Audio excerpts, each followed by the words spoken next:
It is. Okay.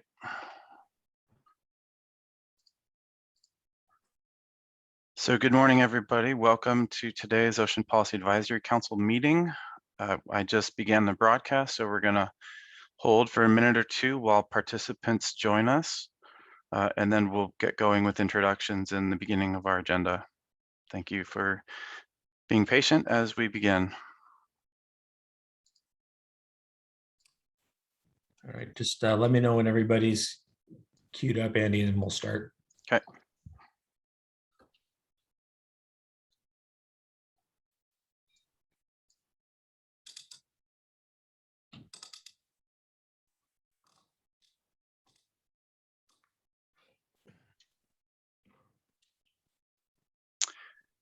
It looks like, Walter, we have everyone who's going to be joining. So if you want to go ahead and begin. Okay. Let's do so. All right, thanks, Andy. Good morning, everybody. Walter Chuck, Chair of Opec for the last meeting. I just want to call the meeting to order on November 4th, 2021, and start with logistics up there. Just please take a minute and peruse those. And we've had a few of these, so I think everybody should be up to speed on what is expected of everybody. I'll just take a few minutes and thank everybody in the executive committee for their service. And I've enjoyed serving as vice chair with Gina for the last few years, and Richard for his work on the executive committee, as well as a late and much wanted thank you to Shelby for her long service on OPAC. I've enjoyed serving with her, and she's done a very good job representing Sea Grant and working with STAC. So her service was greatly appreciated, and I was just hoping that she'd be able to attend and we could say goodbye to her properly. But unfortunately, she was able to do that, and I hope you'll join me in wishing her well in her new pursuit. I'll take this time to let we'll start with introductions. Walter Chuck, the soon-to-be former chair of OPAC and commissioner for the Port of Newport. I will pick a member on the committee. Or Andy, you know, why don't we just go? We'll just go down the list. We'll go South Coast Commercial Fisheries. Up next, Susan.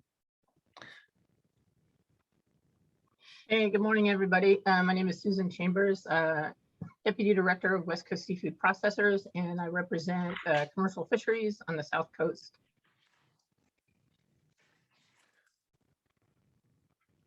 Okay. Next, North Coast, Kevin. Good morning, Kevin Dunn. I represent North Coast Fisheries. Thanks. If you want to just read the list yourselves, or I can call your name, John Holloway. Good morning. Represent North Coast Sport Fishing. Okay. Richard. Morning, this is Richard Heap. I live in Brookings and I represent the South Coast Charter Sport and Recreational Fisheries. Okay. Charlie. Hey, Charlie Plyben, Oregon Policy Manager for Surfrider Foundation, and I represent non-consumptive recreation. I'm very excited. This is my first OPAC meeting in 3 years that I have not had to present and facilitate a discussion and decision. So I'm happy to be a participant today. We can change that, Charlie, if you really like. Statewide conservation. Gina, if you're able to. Yep. This Okay. is Gina Carter. I'm with the Nature Conservancy, and I sit in the statewide conservation seat. And this is also my last meeting pending the Rules Committee, making some changes. And I just want to say it's been a pleasure to work with you all, and I've learned a lot. Thanks. Walter, Margaret let me know that she's calling in as her computer audio is having difficulties. So maybe we should come back to Margaret. All right. David Yamamoto. Hey, good morning, everyone. Dave Yamamoto, Tillamook County Commissioner and North Coast Commissioner Representative on OPEC. Pleasure to be here, and I want to thank Walter and Gina both for all the work that they've put in over these years. They've both done a terrific job on keeping OPEC on track. Thanks, David. And Bob Main was not able to join us. Jamie Faraday. Amy Faraday, representing the seat for the South Coast at large, or coastal at large on the South Coast. Okay, I see Margaret just added something to the chat. Said, "Hi everyone, I am not sure if my audio is working. This is Margaret Corby, the Oregon Tribal Rep on OPEC. I'm here. I can try to say hi at the end to see if folks can hear me." So that's was her addition. Tara? Thanks, Walter. Tara Brock with Oceana, and I represent Coastal Conservation. Okay. And then we have our ex officio members. Is Jason online yet? Yes. Yeah. Jason?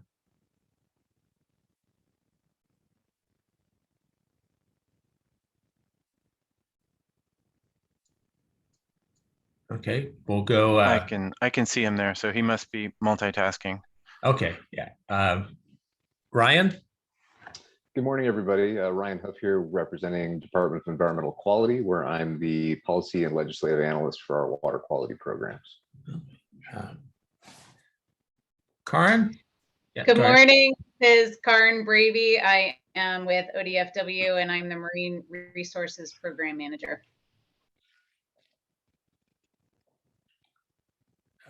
Dogami? Ian?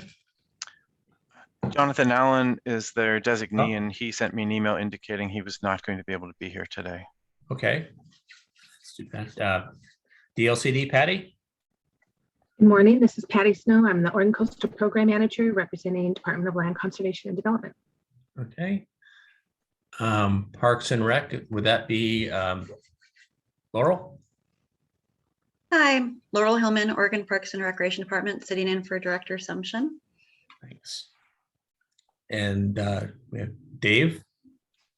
Yeah, Dave Hansen. I am the interim director of Oregon Sea Grant. All right. And then we've got Chris Wall.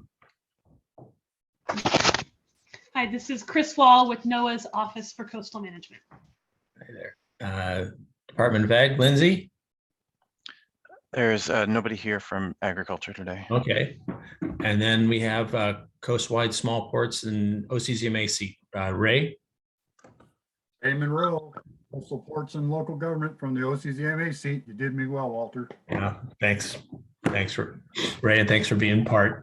We'll move on to the agenda. Walter, I don't want to interrupt. Sorry, you Sure, skipped go state ahead, lands. Andrea, sorry. No worries. Andrea Chalantano, Oregon Department of State Lands. Sorry. Oh, sorry about that. I didn't. No worries. Didn't mean it did not include you. Okay. We'll just move on to the next review and approval of draft meeting summary. Everybody take a few minutes and take a look at that, and then we will try and approve those and move on to the next agenda item.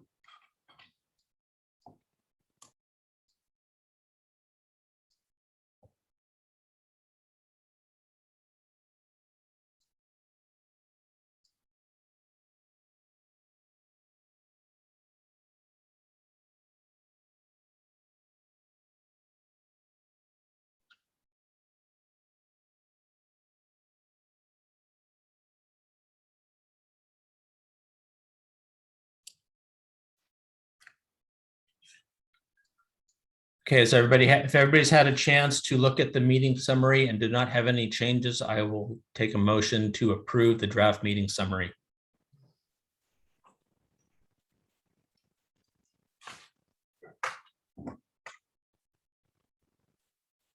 Yamamoto, so moved. Thank you, David. Do I have a second? Richard Heap, I'll second. Thank you, Richard. We have a motion and a second. Is there any further discussion?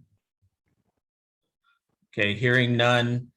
All those in favor of approving the draft meeting summary, say aye. Aye. Aye. Aye. Okay, thanks. Does that work, Andy, or? For your- Yes, we should ask if there are any opposed.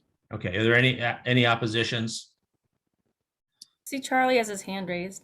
So are you opposing? Yeah, I just wanted to follow up on a consensus item from the last OPAC meeting. I see in the last bullet there that we approved by consensus that the executive committee compose and transmit a letter to the governor's office requesting capacity and direction to agencies for the evaluation of funding needed to sufficiently execute the Rocky habitat work and meet the expectations of the strategy. Did that happen? And do we have a copy of that letter for OPAC to look at today? No, Charlie, I did not have it. I did not get that taken care of. It will be done within the next week. I'm sorry for that. Oh, that's okay. I just want to note that No, thanks for following up.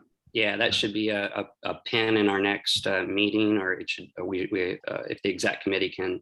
I know that exec committee elections is on the agenda, and so I just didn't know who this is going to fall on, and I just want to make sure that responsibility was followed through. No, it falls on me, Charlie. I will get that done. All right, thanks. No, thank you for reminding me. Thanks.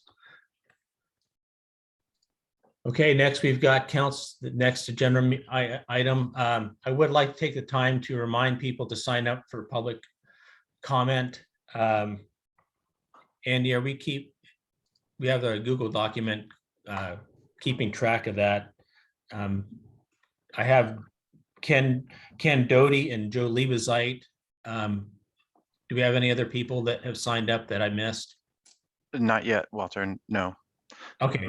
But we should make sure to say that if you would like to provide public comment, please send us a chat and we will add you to the list. Okay. If you wish to provide public comment, please say so in the chat and we will add you to the list. Thanks. We'll start off with Jason Miner providing an update on OPAC issues and filling vacancies. Jason, are you there?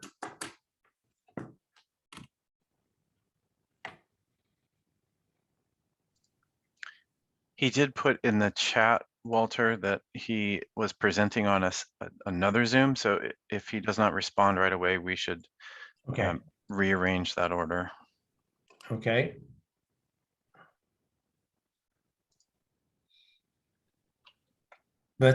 Annie, are you able to do staff administration updates? Yes, I am. Okay. I will proceed with that portion. Give me a sec.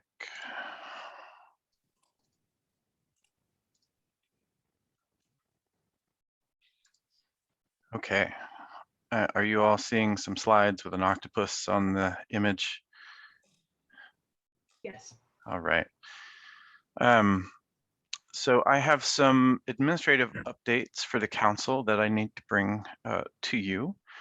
The first of which is that some or many of you may have received an email from the Oregon Workday system. This is a system that's used by state agencies and others within the state to facilitate kind of administrative duties and functions. It's likely, if you did receive an email, that it was associated with some training requirements. And so this transition brings up several changes that will be coming to how we as staff support for the council support you. And I will be running through those today. So the first of which is that I have a present for you. And that is that all council members who are not currently a state public official will be getting a new email account. And that is derived from the fact that, you know, as an agency in support of all of our other boards and commissions, we want to ensure that our volunteers are not subject to Freedom of Information Act or public records request, where a business that has been conducted on behalf of the state would be discoverable through a process, and therefore devices that interacted with that process may be subject to basically forfeiture during which the public records request is completed. So in response to that, our agency has assigned state emails to our other advisory boards and our commission, and OPAC is following suit in that regard. So you all get a gift, whether or not you want it. It is a new state email address. It will be in the form that you see on the screen there, with first name, last name at dlcd.oregon.gov. This email will be used when you do things like register for Workday, and it will be important to do so because the Workday system is where you will have to complete some trainings that are required and have been made required for all boards and advisory committees. The training requirements include 3 courses, the first of which, and these are being requested by the Department of Administrative Services Chief Human Resources Office. So this is something that I, as an administrator, do not have control over. As a volunteer serving on the council, you must meet these training requirements. The first of which is an overview of boards, commissions, and small entities. So gives a background. This is a required training only within the first 6 months of the appointment.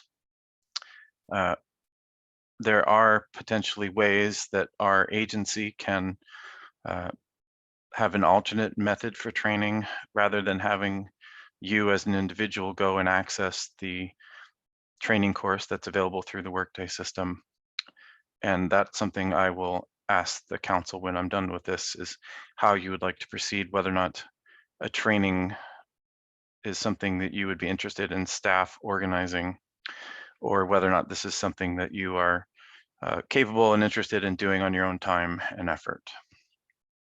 So the second training is related to the prevention of discrimination and harassment.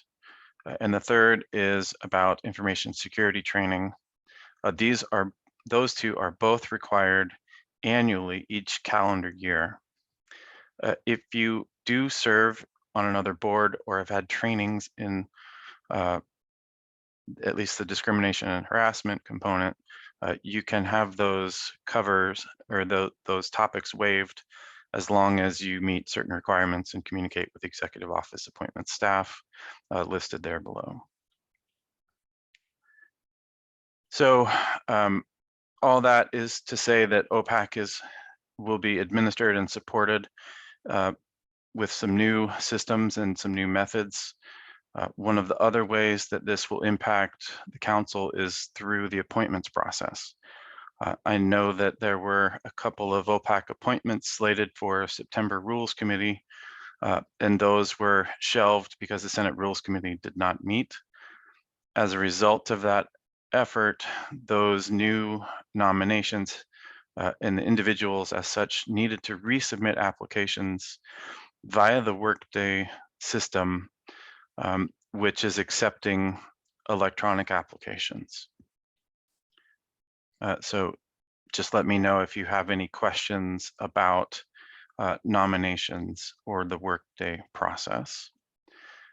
One of the reasons, in addition to doing the trainings and supporting OPAC via Workday, is that the legislature in the 2021 regular session passed House Bill 2992, which is related to board and commission member compensation. That law provides that any member of a state board or commission who is not already in public service is authorized to receive compensation for the time spent in the performance of their official duties.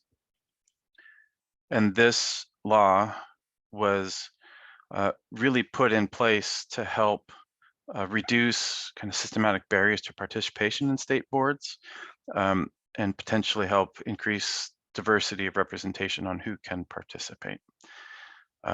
The rate of compensation is roughly equal to per diem compensation paid for members of the Legislative Assembly, and those will be kind of calculated by the state and then dispersed through the workday system. So that is, one of the ways that we as staff for the council will facilitate reimbursement of your effort in a time where we may be actually traveling to meetings in the future and staying overnight. That will also include some of that time, and we will help to ensure that that process is clear when kind of we begin meeting again in person. So with that, I'm kind of finished with the administrative component of the update.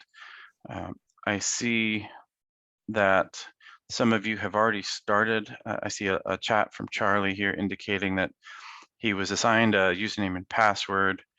I believe we should be able to modify the email address that's associated with that account, Charlie. So if you've already logged in and started doing the trainings, I think that those should be transferable, and changing the email that is associated with your account, it should not be a problem.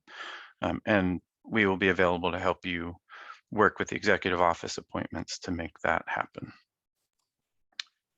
Are there any other questions?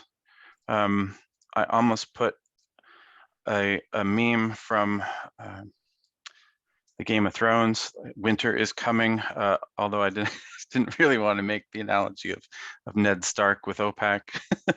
But there are the changes coming. They need to be, they will be made by the end of the year. Staff will communicate those with you and are available to help in case you need assistance.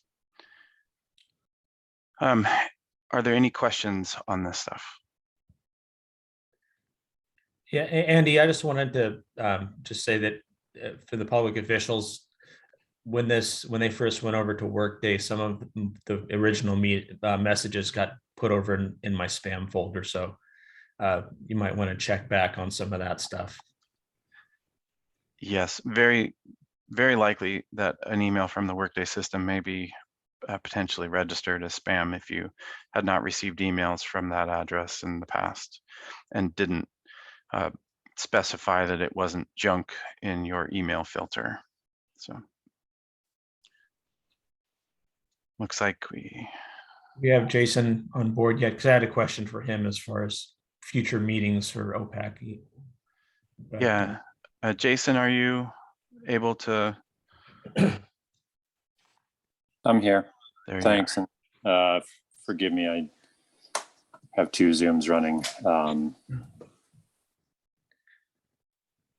Yeah, but I plan. I'm focused on this one right now. Sorry. Okay, no, Jason, I just had one question about future OPEC meetings and in person. Do you know if the governor is going to keep the hybrid option available for all public meetings, or will that at some time go away?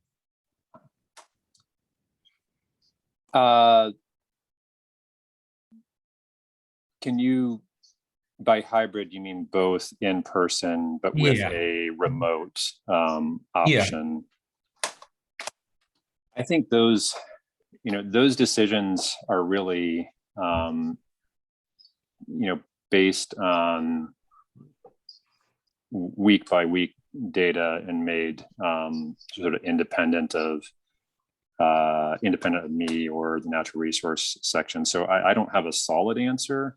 My perspective is there's been a great value in being able to, the value of outreach through these digital platforms has been fantastic for people who are far away or unable to drive to meetings. So I think across state government, including OPEC, that the future looks like. When we have in-person meetings, we will have a digital option, because it would be very hard to go back from the level of engagement that we've been able to have with this. All right. And I think post January 1st, January 1st is another timeline or another inflection point where I think there'll be a reevaluation of risk factors in person and hybrid meetings. All right. Thanks, Jason. Does anybody have any questions regarding the last topic, that the administrative issues that Andy was presenting? Walter, Susan Chambers had a question in the chat, which I feel Jason actually may be able to address, and that is for reappointments. Is there a next deadline for members to submit their materials? The next Rules Committees in November, I think.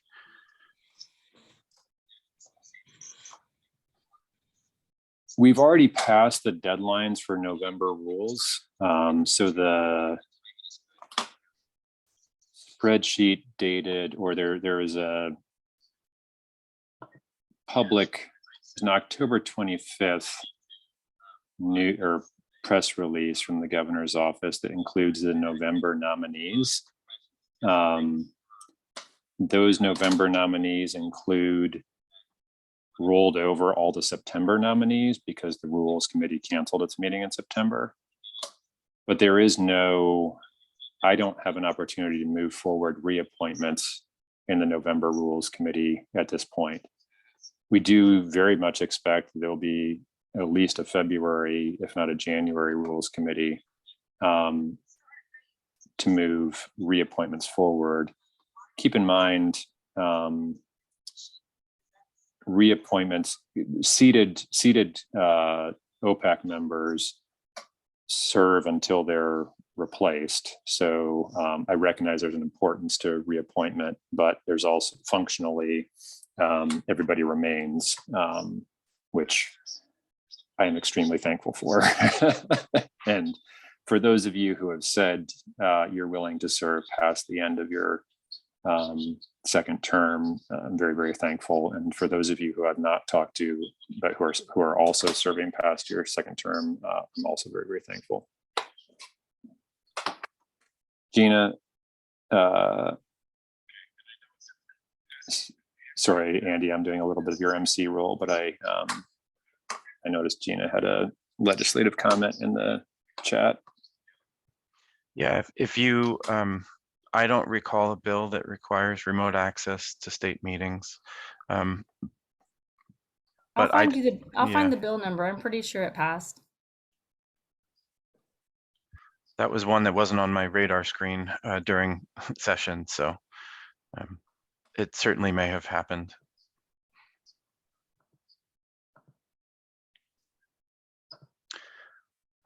Okay, that kind of leads us into the topic that we have Jason here for. Jason, you want to just go ahead and expand on the OPEC replacements and anything else from the governor's office, and then we'll move on to leadership nominations. Great.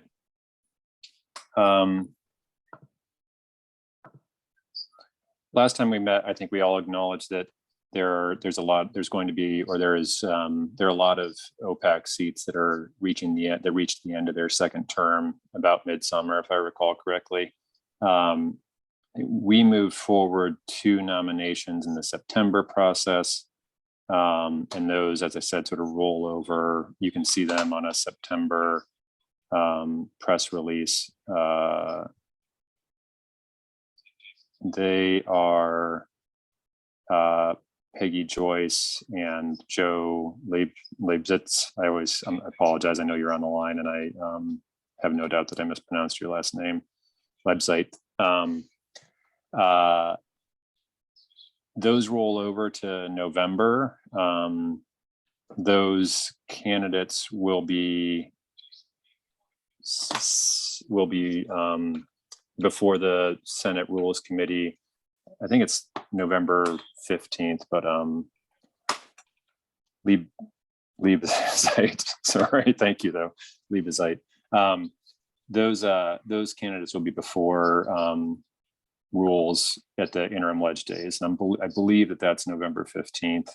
I'm not 100% confident it's scheduled yet, but it'll be in the 3 days that are set aside for November ledge days. People are required to appear in person. So far, Senate Rules has indicated that they intend to have the long slate of candidates that have been nominated in front of them. Of course, Senate Rules is available to ask any questions and move however they want on candidates we nominate. But that's the slate we have in front of us. I'm happy and invite feedback on how we should move in February. I think there's been some intention to make sure that the entirety of OPAC isn't turned over, almost the entirety or the majority of OPAC isn't turned over all at the same time. Nonetheless, I just want to acknowledge, I don't know if you all intended to serve past your term limit as far as this now looks like it's going to be. That's my update on OPAC seats. I think also from the state, a couple of things from the state side. This is the governor's last session, short session 2022.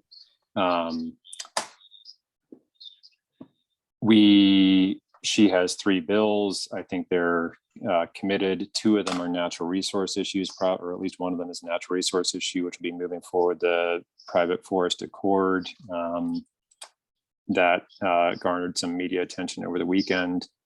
In other announcements, there is a new state forester, Cal Nakamoto from Coos Bay, will start in about 2 weeks. The Board of Forestry made a decision on Friday of last week to extend an offer to him, and it's my understanding he's both accepted and they're in the paperwork phase of bringing him on board. You're probably also aware that we're in recruitment for the state geologist position. That's moving forward and is in an interview phase.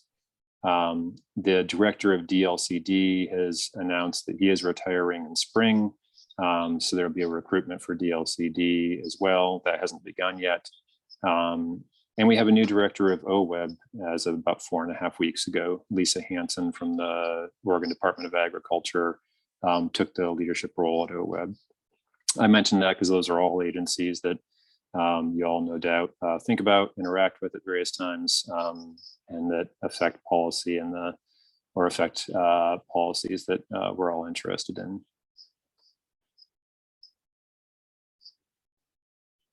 I think that's the biggest thing that I have to update. The governor's natural resource office has added, you may or may not be aware, Amira Streeter was my deputy.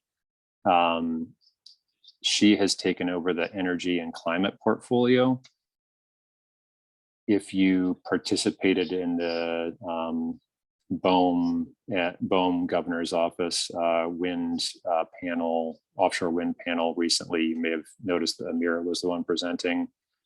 So she's still in this office, but has changed roles. Given that she changed roles, Morgan Gratzweiser has come on board. She has served as staff in 2 Senate offices, Senator Devlin's among them. She's come on to replace Amira. So she's now my colleague in the governor's natural resource office. Additionally, Courtney Warner-Cole is working half-time in this office on water issues, and she is our regional solutions person for Eastern Oregon. And Kaylin O'Brien-Feeney, who runs the Office of Outdoor Recreation, is moving that office from Oregon Parks and Recreation Department to the governor's office as of November 1st, or has moved, I should say now. So big transitions. In some ways, they're all faces that I know well, and maybe you know well. Those are transitions I want everybody to be aware of. Thanks. And I apologize for being double booked today. Thanks, Jason. I appreciate that. Does anybody have any questions or comments for Jason regarding what he presented?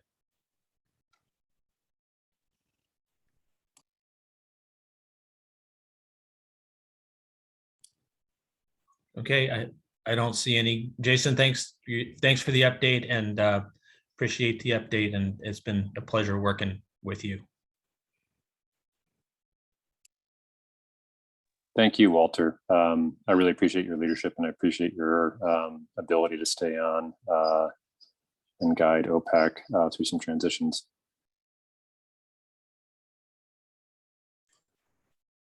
All right, next up on the agenda, we've got nominations for executive officers. So Steve, I had a little question, regarding serial meetings. Can you just give OPAC a little update on what exactly a serial meeting is and so forth, and then we'll move on.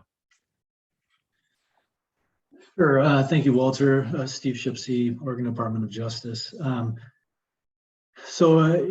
We set up a nomination process where we asked people to contact a fellow commission or council member and see if they were interested. That's totally fine. You can have that bilateral conversation. What would be concerning is if you had a conversation with members of the council that totaled a quorum of the council, which is 8 members, 8 voting members.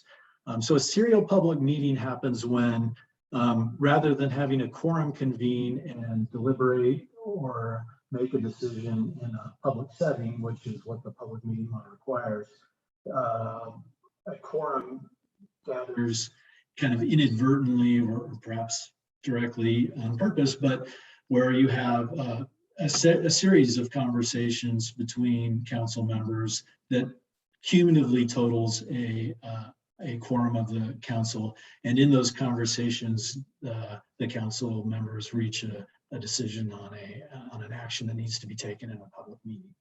So that's the concern. Probably should have helped lay that out in the announcement of how we were going to do this election process. So my apologies for not catching that at the time. And if anybody has any questions on that, we can discuss it, either you and I directly, or we can present directly to the entirety of the council, if that helps. Thanks, Steve, and I appreciate that. And at the executive board, we did talk about doing a more formal process, and I just want to make sure that we do this in the correct manner, and we don't have any issues coming up with serial meetings, as some of the former county commissioners in Lane County found out. Thanks, Steve. If any questions for Steve regarding that, otherwise we'll move on. We can either do and actually, Steve, in the past, can you just, if there's no questions for Steve, we'll move on. And before we do move on to that, can you basically go over how we do the elections and the way in which they can be done? Steve, thanks. Well, we have OPAC procedures on the elections, and what we do is we have a call for nominations, and then we vote. We generally start with the chair, because that's often a place where there are multiple candidates. If we elect a chair, then we can move on to election of vice chair and a member of the council that will serve in an at-large capacity on the executive committee. So I would suggest that you start with an election on chair. You can ask the nominees or you can afford the nominees an opportunity to make a statement, and then have a vote of the council. All right, thank you, Steve. I saw that Tara had a question before we proceed. Sorry, Tara, go ahead. Thanks. Yeah, thank you for giving me just a few seconds here to speak. I just wanted to say, express my appreciation for being nominated to serve on the executive committee. But if Susan is agreeable, I would like to actually withdraw my name from the position of chair and allow Susan that nomination alone. I have worked with Susan in many different forums over the years in various meetings and at council at the federal and state level, and think she would be a great choice for leadership of OPAC. I think we could work really well together if it's the will of the council that I serve alongside her. So with that, I would like to withdraw my name from position of chair, and if it's okay with the chair, give Susan perhaps a chance to speak as well and get her thoughts. So thank you for just a moment to speak here. We had thanks, Tara, for that, and thanks for your comments. We had John Holloway had a hand raised, and then Susan. So John. Thank you, Walter. I was gonna speak for Susan, but if she's the only candidate now, I can let that go. Thank you. Susan. Okay, thank you, Walter. And Tara, thank you. I too look forward to working with you. You know, like you say, we've worked, you know, together in the past, and with all the nominees listed on the screen, I think we have a great team. You know, it would be hard. It's going to be hard to follow up what the executive committee, you know, that we've had for the past few years. You know, tough act to follow, but I think we can do that, and I think we can serve OPAC well. So, Tara, thank you for your thoughts, and I'm glad that you and Jamie have, you know, agreed to serve on the executive committee too, if, you know, it's OPAC's will that we all get elected to those positions. So that's all I have to say. Thank you. Thanks, now, Susan. if I can just find out where to lower my hand. There we go. So does anybody wish to make a nomination for chair, or we can also do a slate of nominees? Let's do a slate. It seems like if that works. Sure. Walter, this is Richard Heap. Yeah, go ahead, Richard. I would move that we approve the slate of officers as presented with Susan, Tara, and Jamie in their respective offices. Okay, we have a slate proposed by Richard. Was that John Holloway a second? Yes. Okay. Does anybody have any discussions? Tara, Susan, Jamie, this is your chance to run away, but if not, I will welcome you to the chair and vice chair and at large for the next meeting. And I would like to also thank you three for stepping up. I think we're going to leave OPAC in great hands, and it's been a pleasure to serve with you folks on OPAC. And you have all my support. You have my number if you need anything, any advice, or just want to talk. You feel free to call. Any further discussion on the nomination of slates? Walter, Tara has her hand raised. Sorry, Tara, go ahead. I think I already said everything on the nominations, but I did, Walter, Gina, Richard, want to echo what's already been said. Thank you so much for your service. You've made it look easy. So as Susan said, we got some big shoes to fill. So really appreciate all your service and for staying on for extra meetings here, even past your term. So thank you again. And that's all I had to say.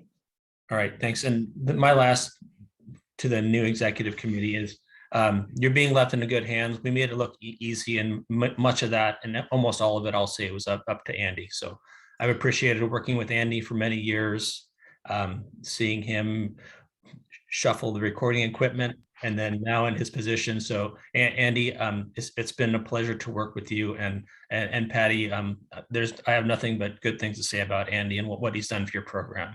And so Walter, with the motion on the floor, do we need to vote? Yep. Yes, I'm okay. sorry. Sorry, we were already moving on. No, sorry. I just want to make sure. I want to give, of course, thank Andy and make sure that he gets acknowledged for all the work he's done. Give him a round of applause when we're done. Yeah. We have a motion on the floor for Susan Chambers as chair, Tara Brock as vice chair, Jamie Faraday at large. All those in favor signify by saying aye or raise your hand. Aye. Aye. Aye. Aye. Okay, thank you. Anybody opposed? I see Margaret said an aye, so anybody opposed? Okay, motion passes. Welcome. Now let's give Andy our round. Okay, now, Thanks, Andy. Andy, thank Appreciate you, all your Andy. help. Well, I too have to express my thanks to the executive committee for volunteering their time and their service to the state of Oregon. It is a better place because of what you have done on OPEC during the last 8 years. So very much thank you for your service. I really appreciate it.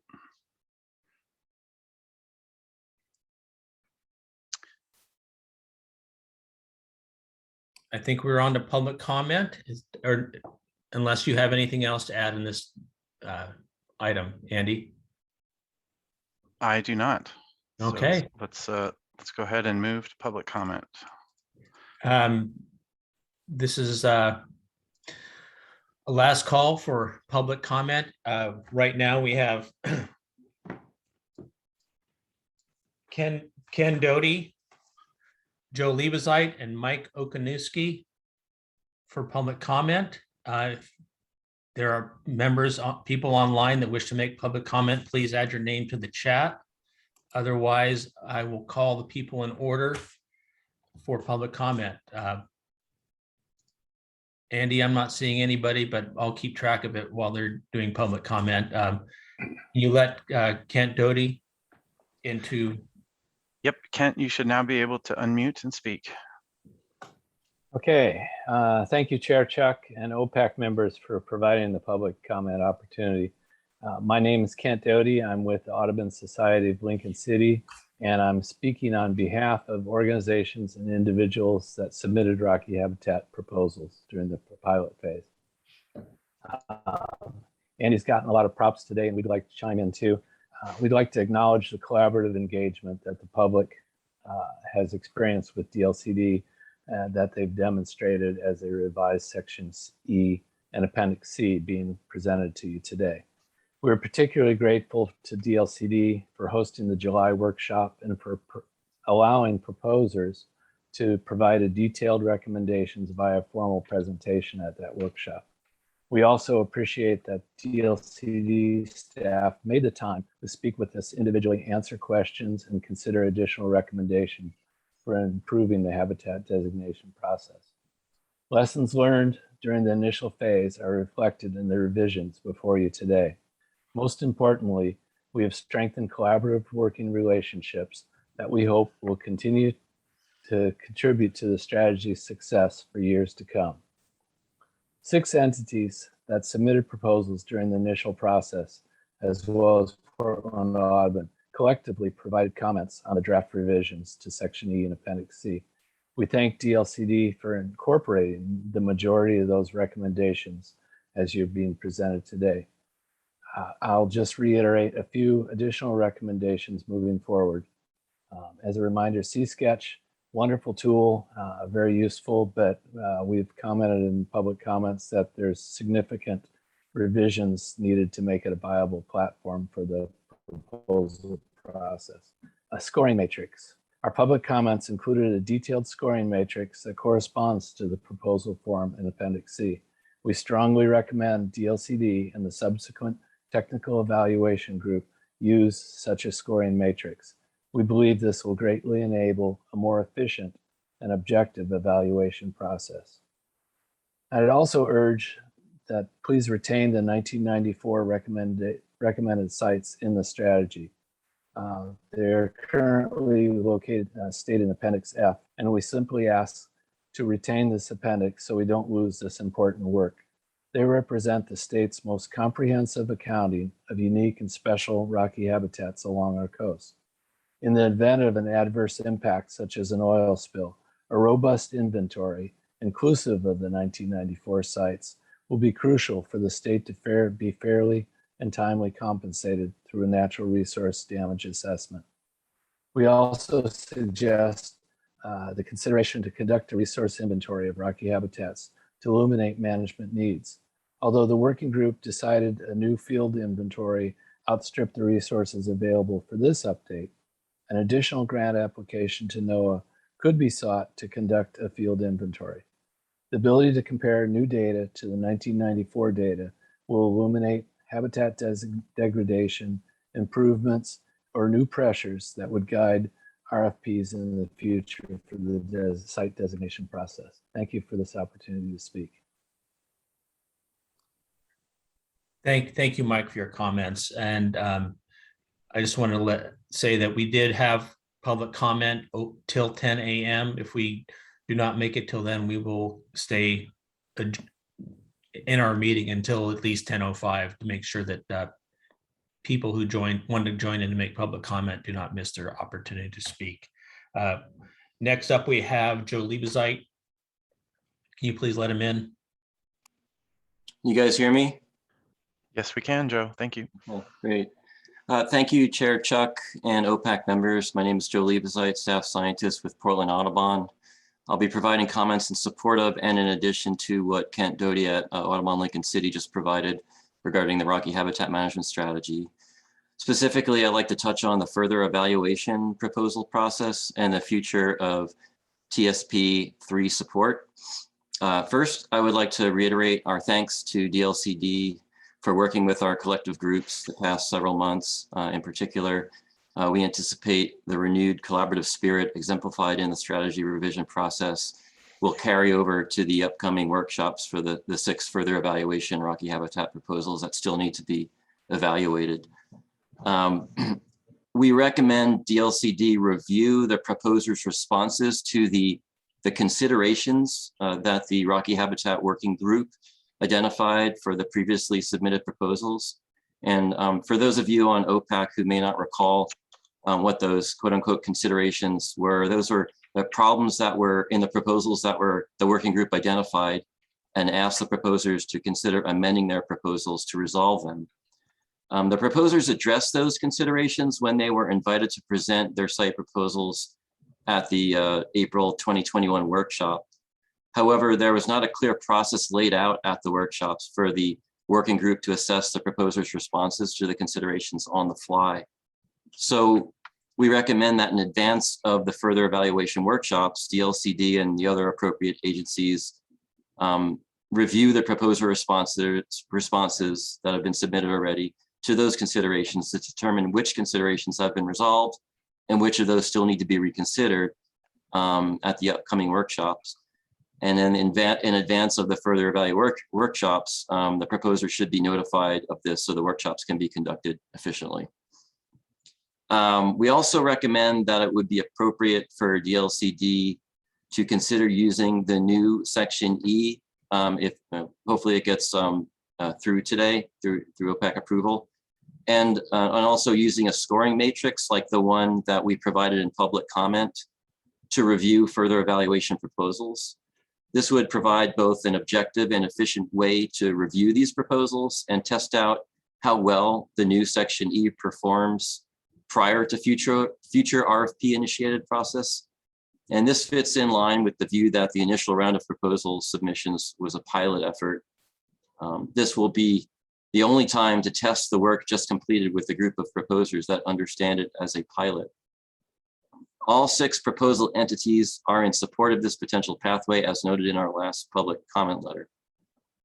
Finally, I just want to touch on support for TSP3 and Charlie actually brought this up at the start, but I think it's worth reiterating is that I really encourage the OPAC Executive Committee, and not sure if it falls on Walter or the new committee, but yeah, getting that letter into the governor's office to recommend budgetary support to the agencies to support the implementation of TSP3 is super important, as I think you all know, to get to make sure that plan can be rolled out and worked on. So that's it. I just want to say quickly a congratulations to the new executive committee members and also to the outgoing ones. And if I make it through the Senate Rules Committee, I look forward to working with you guys in the future.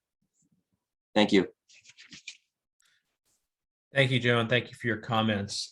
Next up, we have Mike Okanuski from Pacific Seafoods. Mike? Yeah, good morning, and thank you for the opportunity. I just registered here this morning for this meeting, so I don't have anything prepared. But I have been involved with the wind energy on the East Coast and the West Coast as of recent, starting back about 3 years ago. So I've been following it pretty closely. I am at this stage of my life, I'm just kind of a consultant for Pacific Seafood, but in the past I have ran 2 separate fish plants, one in Charleston and the other in Warrenton, and as general manager. The wind energy, to date, there's 3 projects that I know of that are underway, and the call areas for Oregon are going to be delivered from BOEM, we think, in January. Of the 3 projects, the Humboldt and the one that is, I shouldn't say it's a project, it's a unsolicited bid for up in the UNA in Washington. But those 2 projects we're going to could have dire effects on our Eureka plant and our Westport plants, which we have 2 shrimp processors up there. We don't know exactly how impactful they'll be. We haven't talked to our fishermen to find out if it can relocate and find sources of product elsewhere, but it's still disturbing. I have personally, and along with Susan Chambers, I've been working with Susan and West Coast Seafood Processors on this pretty closely. And we are concerned about the placement of these sites and the process itself. There's other information that's come out on the bird mortality that is alarming, I think, and also could be alarming.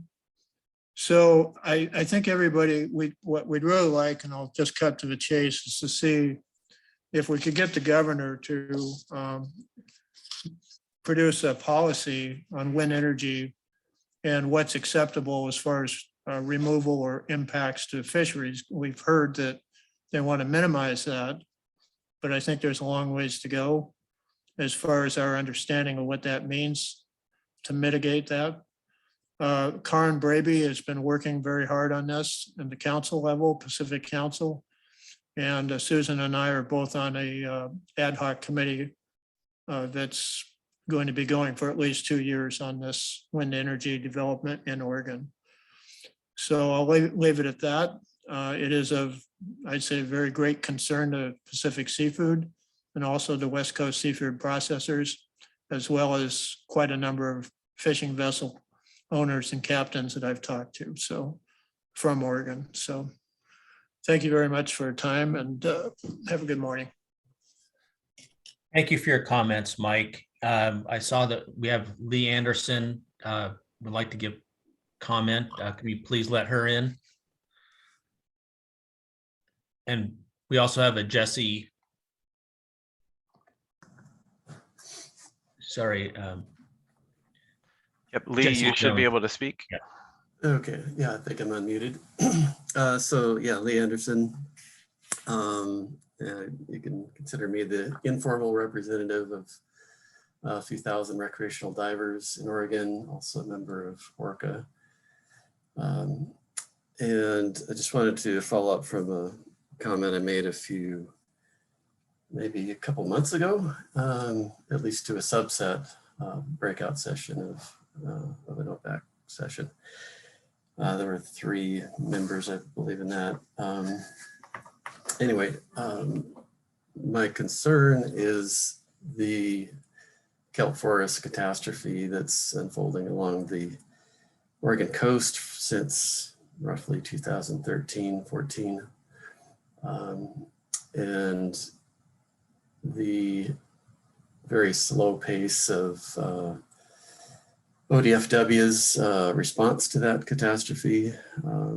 And a couple of months ago, I suggested that OPEC write a letter to ODFW executives urging faster action. We applaud the scientific permit that has allowed us to very slowly address a handful of sites, reefs, subtidal reefs on the coast.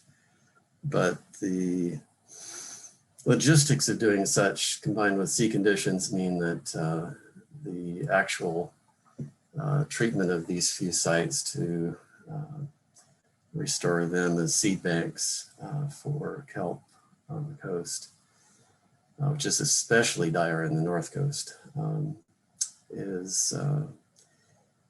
it's just too slow. It's there's been so many studies around the world that diver culling intervention works, and I just really urge the OPAC to write a letter, do whatever it takes to basically speed up the opening of the ability for volunteer divers to call at least these 5 sites without the severe infrastructure, logistics, difficulties of scheduling with the current permit constraints. So that's my message. Okay. Thank you, Lee, for your comments. I see that we have one more person who has signed up for public comment. If there's anybody else, please sign up. Otherwise, please give Jesse Jones the ability to speak. Thanks. Thank you, Walter. Can you hear me? Yes, we can hear you. Thank you. My name is Jessie Jones, and I am the Coast Watch Volunteer Coordinator. Coast Watch is a program of Oregon Shores. I have been working with other proposers since the end of 2019 on the proposals for updated designations. And I just wanted to echo and reiterate Joe's point earlier, recommending that DLCD please review the proposer responses to the considerations, and then in advance of the workshop, alert proposers which considerations have been resolved and which have not. I know that there was considerable work done responding to these considerations. So I just wanted to echo that and make that request. Thank you. Thank you, Jesse, for your comments. Are there any other persons out from the public that wish to make a comment at this time? Andy, I'm not seeing anybody else. Are you? I am not, Walter. Okay. So we are actually a little bit ahead of schedule, which is good. We did have some alternative subjects. Do you think if we went to break now and came back at 10:20, Karen would be able to give her OAH talk? If not, we can see if she can do it at 12:30.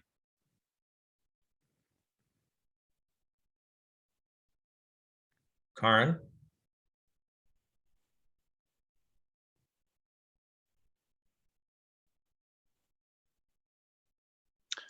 Okay, hearing Trying nothing. to find the mute button. Hopefully she's looks like she's still logged on. So okay, we'll give her a minute or two. And if not, what does everybody think about coming back at 10:25? that works for me. Okay. And if Karen can present at that time, we'll have her present. Otherwise, we will just move on to TSP Part 3. Okay. Thanks, everybody. Have a good break, and we will see you at 10:25. Thank you.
I have a message. Is that accurate? All right, I'm going to go dark.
Andy, were you able to get a hold of Karin? I was not, Walter. Okay. I'm right here. There you are. I saw a note maybe 10 minutes So you're able to go when we get back from break, Karin? ago saying you wanted me to call. If you can't do it, we can do it at 12:30. I didn't hear. Sorry. Yeah, Karin, we had you on. I'm not sure what you're asking. Are you asking for? Okay, we'll just proceed. We had you on a possible 12. I am having terrible internet problems, Walter. It's just really choppy. Okay. But I'm happy to talk at any point. I just don't know what the ask is. Go ahead, Andy. Yeah, Karin, it was to provide a brief verbal update on the activities of the OAH Council. I am happy to do that right now.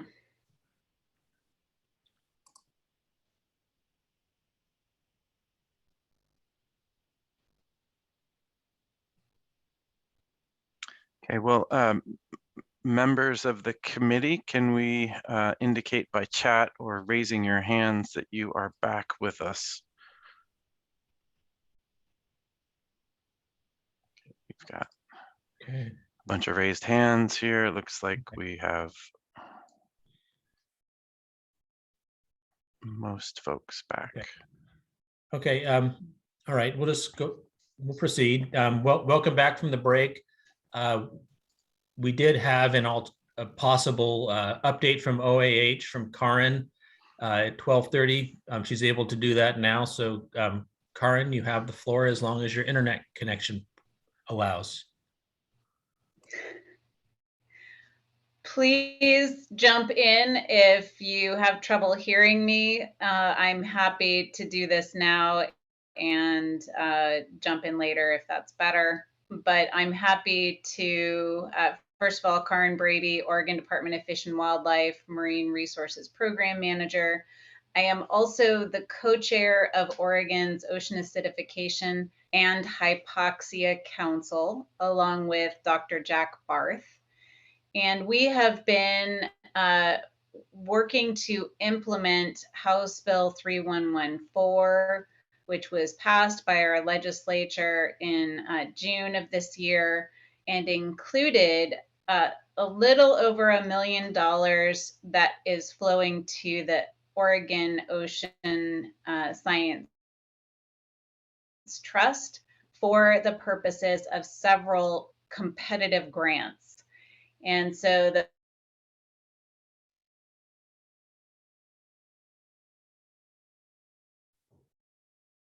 Karin, it looks like we lost some of your audio. Maybe you might try turning off your video to reduce bandwidth. OAH Council, Jack, assistant and leader, Charlotte Regula folks. Yes. Can you tell me what you heard last?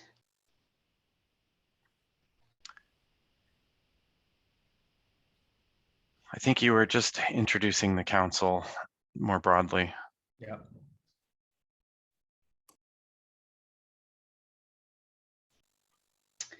You know, I am connected to our Ethernet, but like I said, we're just really struggling with connectivity. Would you mind moving me to the lunch time to provide an update? Yeah, that works great, Karin.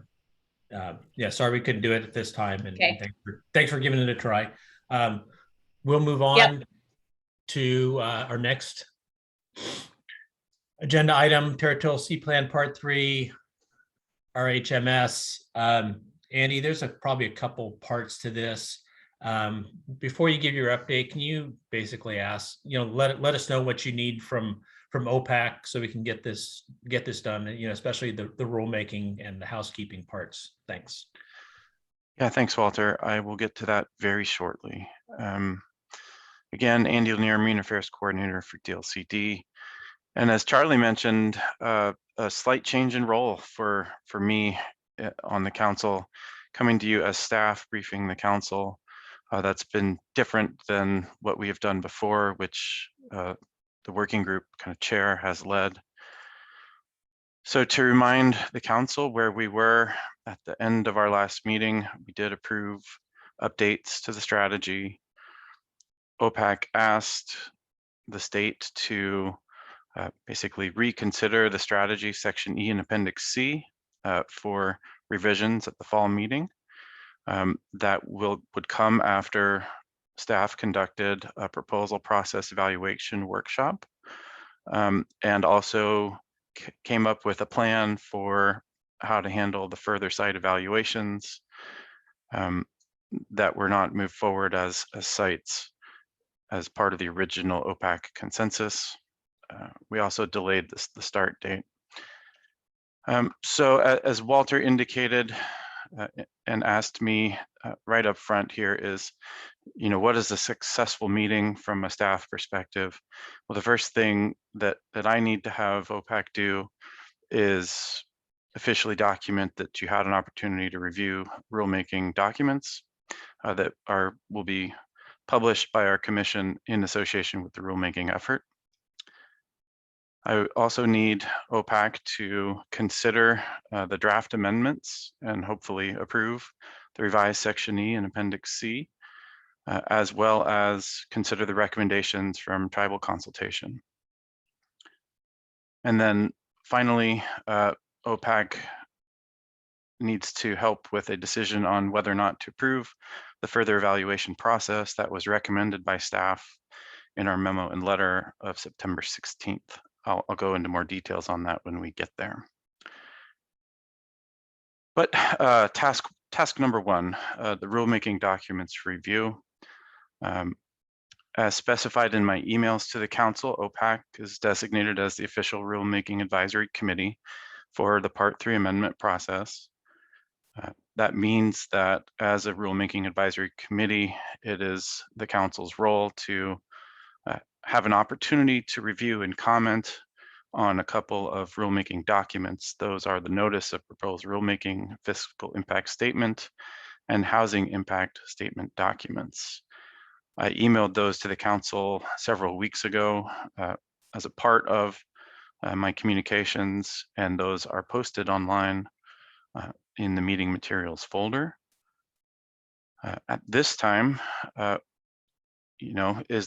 there any questions and or discussion about the content of those rulemaking documents? I will confirm this with Steve, but I don't think OPAC needs to have a motion where we adopt those rulemaking documents. We just have to ensure that the council has been provided the opportunity to provide comments, and if there were comments that indicated revisions that were necessary, the agency would go back and do those. So Steve, can you confirm that is the process that we need to go through today? Yeah, this is an opportunity for OPAC to review in particular, the fiscal impact statement. You know, because it's a rulemaking that ultimately will be adopted by LCDC, you also have a housing cost impact statement.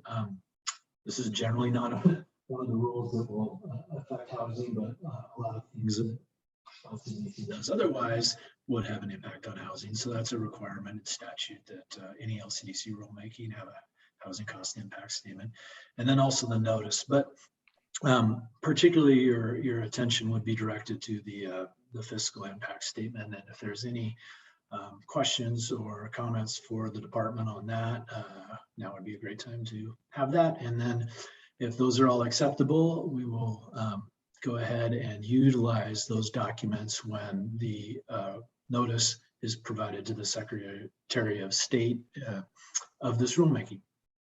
Thanks, Andy. Okay, so is there any discussion and or comment from OPAC on those documents?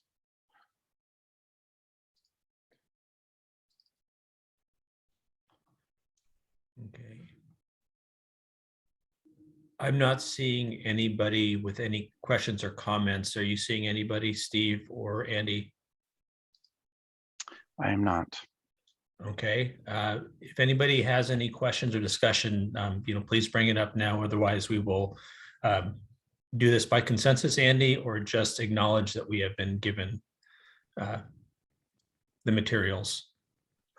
Preferable to do it by consensus, Chair Chuck. Okay. Okay, I'm not seeing any further questions or discussion. We'll do this by consensus. If someone opposes this or has a problem with it, please say something. Otherwise, we will pass this on consensus. Okay, seeing none. Thank you, Andy, and thank you, OPAC, for passing this. And let's move on, Andy. Thank you, Chair Chuck. So I am now going to move into the part of our Territorial Sea Plan amendment process by which I will explain some of the changes and the revisions that have been made in part of our kind of recent activities. But I wanted to just remind everybody where we have been as a part of this amendment process and where we need to go. So phase 1 and 2 were multiple year efforts to review the basic kind of component framework of the Territorial Sea Plan, building kind of after kind of framing out a house, you know, filling it in with the appropriate definitions, the context, uses, policy, principles, right? So we completed that work as a part of our phase 1. Phase 2, we completed the resource inventory, we developed the mapping tool and the community-based proposal process that we conducted, that we titled the initial proposal process. Together, you know, we conducted a review of those proposals as a working group, and we brought that recommendation to OPAC. And as a part of that, you know, OPAC made the site-based recommendations for the establishment of the 2 new sites, the Coquille Point Marine Education Area or Marine Garden, and the Cape Blanco Marine Research Area. And tribal consultation was also initiated earlier this spring as we kind of entered the phase 3. So as I mentioned, OPAC asked us to conduct an evaluation workshop, staff to draft amendments to Section E and Appendix C, to bring forward any results from tribal consultations, and now the task of of review and approval of the draft 3 amendments. Once OPAC makes its approval and recommendations, those will be forwarded on to the commission, where they're scheduled for the first hearing at the beginning of February and an adoption hearing in March.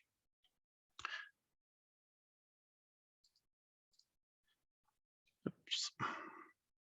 So Section E and Appendix C are what the next set of slides is focused on.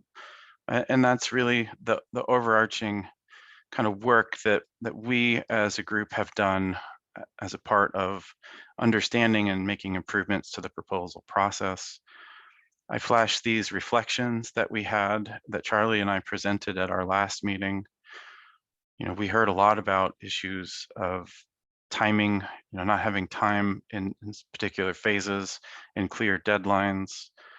We did run into some technical issues, but overall, we acknowledged that the strategy was acted upon in its history, and that as a part of our proposal process, we wanted to create clear expectations for the parties moving forward. There are some considerations that we brought up specifically to talk about during an evaluation workshop. They included a cap on the number of potential proposal submissions per cycle, an inclusion of page limits, some iterative kind of pre and post proposal submission interaction between kind of groups that are reviewing as well as groups that are making recommendations. And then how we move forward just in a broad way to evaluate the effectiveness that we're having as we implement part 3. So DLCD co-hosted together with Oregon Sea Grant a proposal process evaluation workshop. At the workshop itself, we made space for the consortium of proposers to provide detailed comments and actually give a little bit of a presentation on some process improvements that they felt would benefit our process. And we conducted the all-day workshop, getting feedback on those broad topics that OPAC asked us to consider. In early September, we published the findings from that workshop, as well as then the draft amendments that we are bringing forwards to you today. So in summary, tasks that were completed by staff in support of this effort included a proposal process evaluation survey. This was used to inform the development and design of our proposal process evaluation workshop. Following that, the DLCD, in concert with other state agencies, drafted amendments to Section E and Appendix C, and we provided those recommendations to OPAC and then held a 30-day public comment period. We received public comments, 2 letters, one from the consortium of proposers and another from the League of Women Voters of Oregon. And I reviewed those comments and made further recommended amendments to Section E and Appendix C. In addition, during this time, we have been working on tribal consultation, and we are bringing forward to you today some recommended amendments that were derived through those efforts. I provided you a draft amendment that includes those tribal consultation derived comments yesterday. And those have been published online on the Oregon Ocean Information site. I'm next going to walk through a very high-level summary of some of the highlights of the changes in the proposal process that were made. I think that there were a significant number of improvements, and we learned a lot from our initial proposal process. And I just want to thank everyone who participated in the evaluation and in the review of our drafts as we have moved forward. The initial proposal process included heavy involvement from the Rocky Habitat Working Group. And that group of stakeholders, really depended upon the initial agency feasibility and completeness analysis that was conducted. And then they reviewed the proposals and made their recommendations to OPAC. It was identified that in future proposal process instances, we may not have a working group. And as such, one of the ways that a recommendation has come out of our work is that we would establish a technical evaluation group that would help to perform an evaluation of the proposals that would then be used to inform OPAC. In addition, we clarified timelines as a part of the process, and we included kind of a starting point, which would be the state publication of a request for proposals. Now I'm going to walk you through kind of basic improvements that were part of each of these phases that has been developed as we move forward. But I want to just highlight briefly that in recognizing all of the work that needs to be done to support this process, we believe that it's a 2-year process from initiation of the RFP to an OPAC recommendation. So, there are established timelines and cycles that will, if done in an efficient manner, potentially allow for a continuing cycle of improvement as a part of Part 3 and as a part of the state implementing the strategy.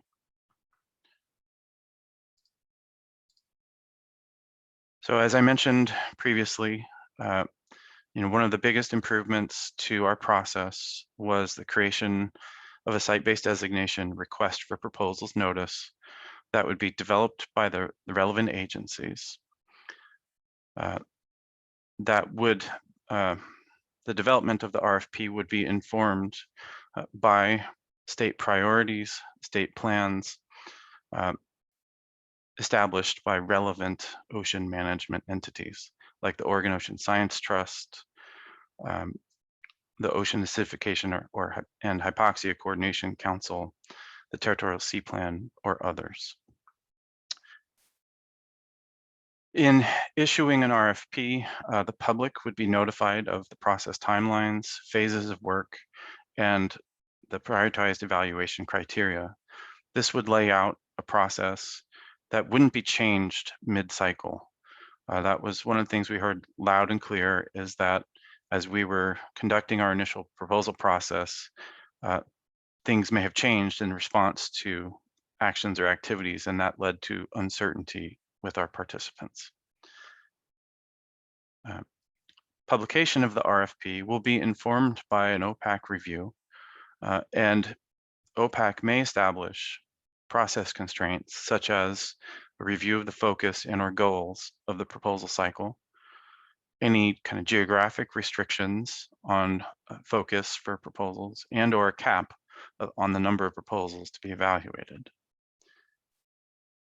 Public comment on the RFP would also occur in association with an OPAC meeting where the RFP was brought forward and available for review.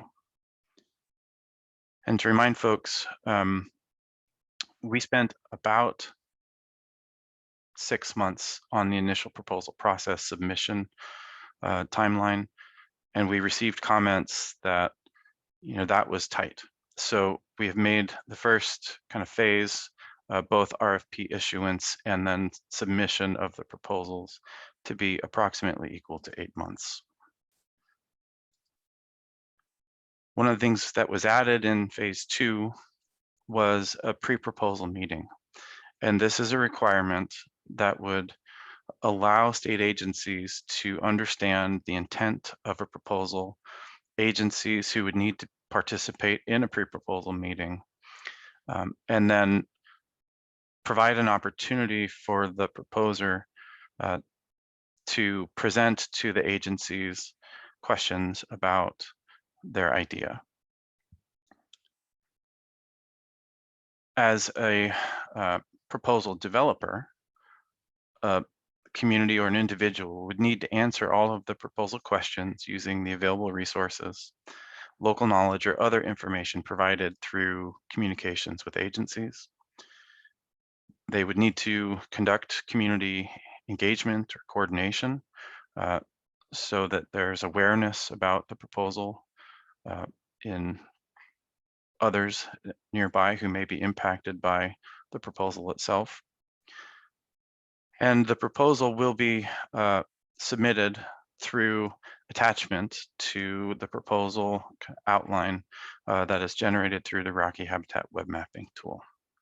So we will still continue to use that tool, but we will use it much more as a document sharing session and not the form by which proposals would actually be generated. So we will provide template proposals forms for our participants to complete. Moving to the next step, the agency feasibility and completeness analysis. Our agency will receive all of the proposals and publish them online. We will distribute them to the agencies necessary for the evaluation of those proposals. Incomplete proposals will not move forward in the process, but there is an opportunity for proposals to be revised and resubmitted within 30 days of the notice that their proposal was incomplete. For agency feasibility review, that will include basically 6 main categories, including the legality, the agency processes required, interaction with other site-based management designations, if any, the credible information that's available to review and learn about the site, acknowledged management issues, and or other alignment with state strategies. So our program and our staff will work with other agencies to collect their completed feasibility review, and together we will work to publish a single form that will serve as the record of that part of the process. The agency completeness and feasibility report will be packaged together with the proposal and the GIS information, and then forwarded on for the next phase, which is the technical evaluation group review. So this is a new entity that we are establishing as a part of the process. The technical evaluation group would be composed of agency staff, especially those with specific thematic or geographic knowledge, in addition to other members, one of which would be a designee of the Scientific and Technical Advisory Committee, and another would represent an academic research institution representing either relevant science or management experience. The proposal review will be conducted and there will be an opportunity for the proposers to present to the review group and have a question and answer session that would clarify any questions that the reviewers had.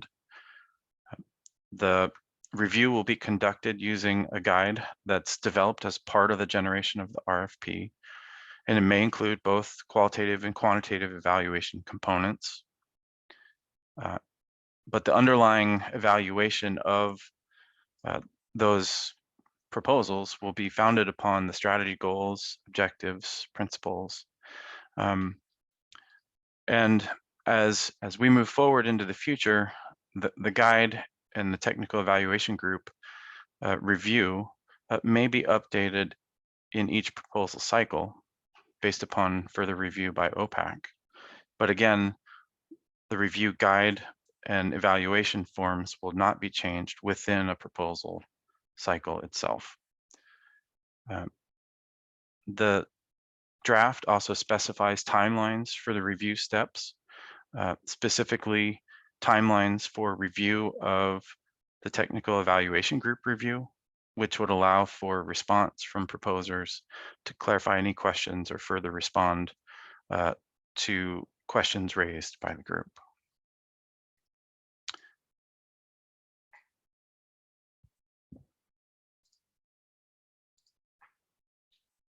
The next step in the process is that OPAC would receive all of the generated evaluation materials, and there would be 2 consecutive meetings at which OPAC would review the proposals and then make a decision on whether or not they move forward.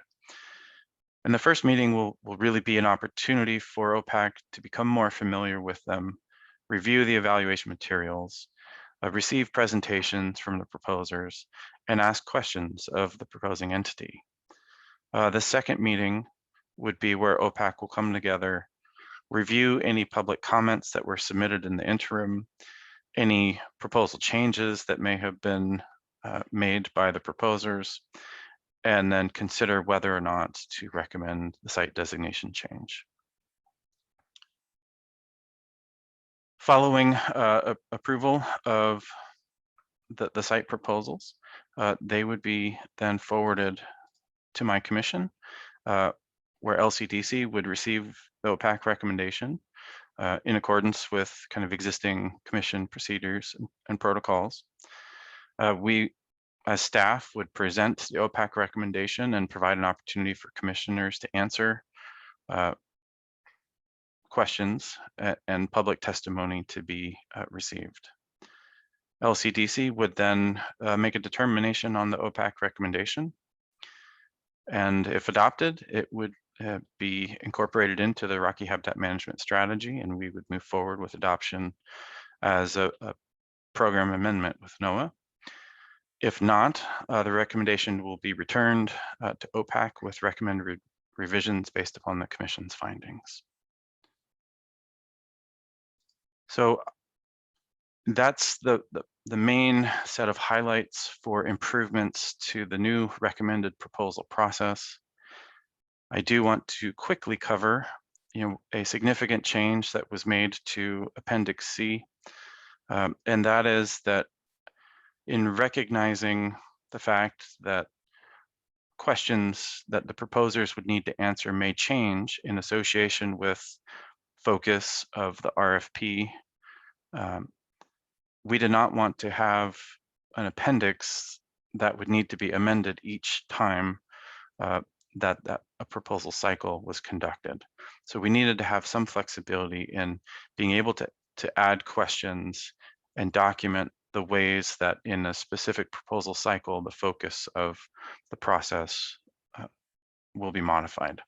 And so we have made Appendix C an example of the proposal contents and questions, and we have specified right up front that additional questions may be included from the site designation request for proposals.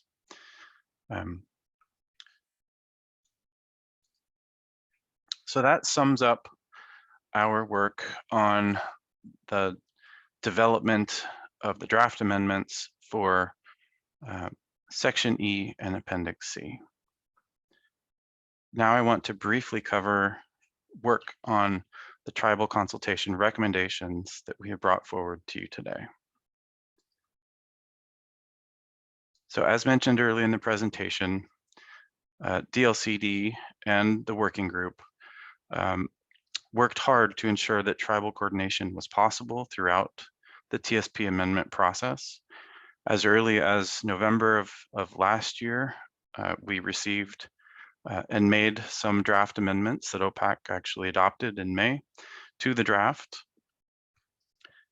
But following that work and based upon the potential designation via the consensus of OPAC to move forward on the 2 sites at Coquille Point and Cape Blanco, we did receive requests and comment letters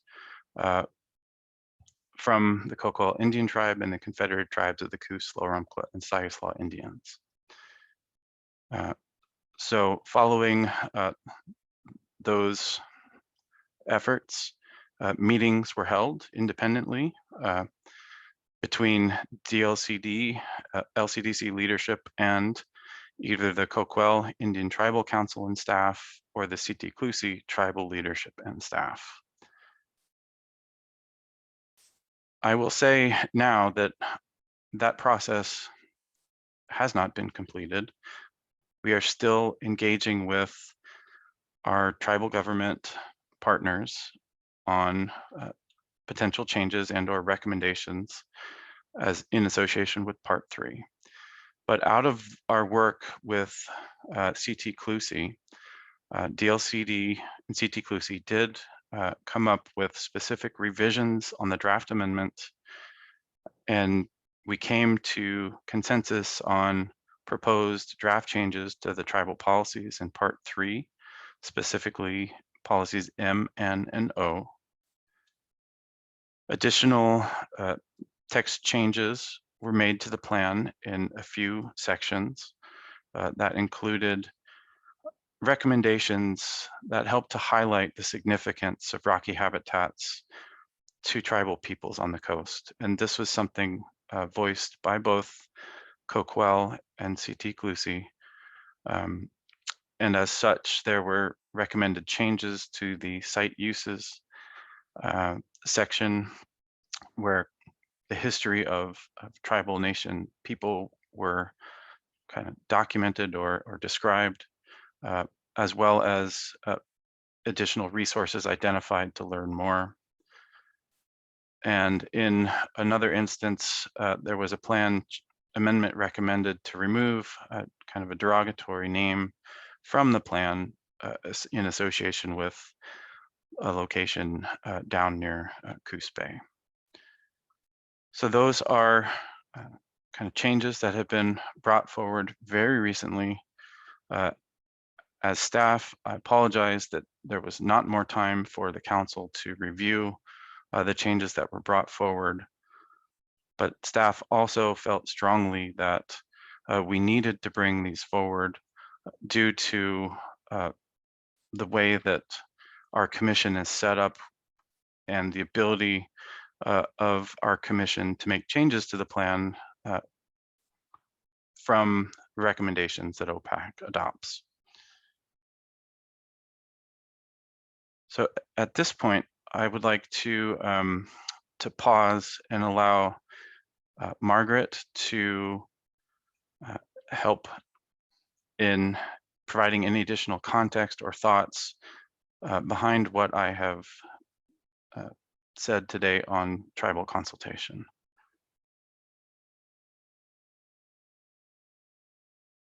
Can you hear me, everyone? Yes, we I'm can. finally connected. Excellent.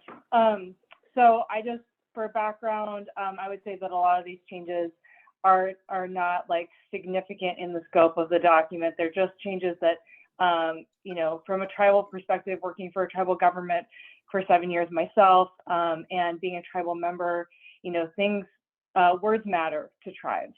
And so the words in this document matter to them. And this is significant, you know, because this will be a continuing way that people are exposed to the tribes potentially. And so it's very important that we feel like it reflects our history and the rights that we have as tribal people. And so I feel like we did a really good job of that. I wanted to say that I do recognize Andy said that these changes, you know, some of them were brought up recently. They're sort of recent. It's just, we've been working on them for a while, but it's an artifact of, we're both governments, right? Which just means a lot of bureaucracy. And so things take time. And so we're bringing this to OPAC right now at this juncture because we finally got the work done. And it's not for not wanting to do it faster. We all just have, you know, a process that we have to follow. So I think that's all I really have to say about that. I appreciate all of DLCD's work on this.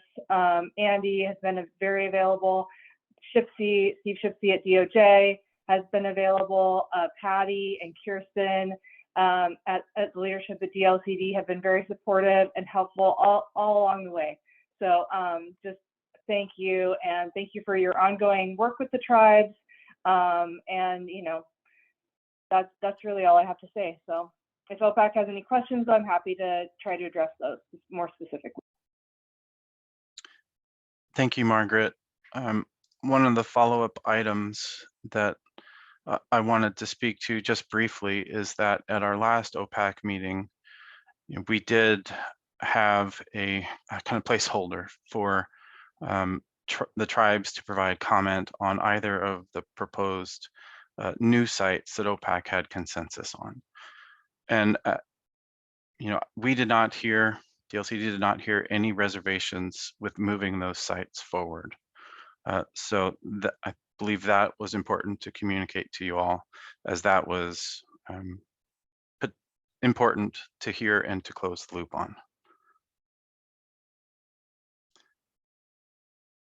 So at this time, Margaret, do you have a comment? I could just say that I think, as we move forward with the finalizing those into like rule adoption, there'll be other work that maybe the tribes do with other implementing agencies, but I don't think that there was any further comment on the designations as OPAC approves them. Great. And I have a request from Laurel to show the language changes that were recommended. So I will do so. And I believe, Laurel, you're probably specifically calling out the policy changes. Yeah, sorry, I was in the field yesterday and I'm just seeing that, saw those yesterday evening. So yeah, haven't had a chance to check in with anybody. So Walter, at this time, I am done with this component of my presentation and would invite discussion and deliberation from the council. And I think there is a hand raised from Karen. Yeah, and then we also have Margaret. Okay. Good, Karen.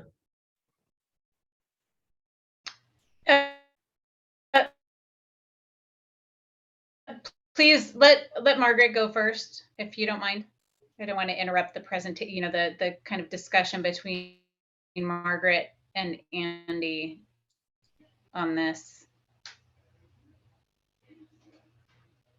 I can go pretty quickly. I just wanted to say to Laurel that if, the OPRD wishes to initiate consultation with the tribes on these issues related to this plan, they should reach out to the tribes. And I understand that maybe you have comments on these, but if you do, you should reach out to the tribes directly, and maybe we could triangulate some more consultation with other agencies, which is actually something that I've asked for a couple times when I've met with DLCD, is that we should be meeting with the agencies implementing this plan. It's very important that agencies understand the concerns of tribes and histories and the rights very clearly. So thank you.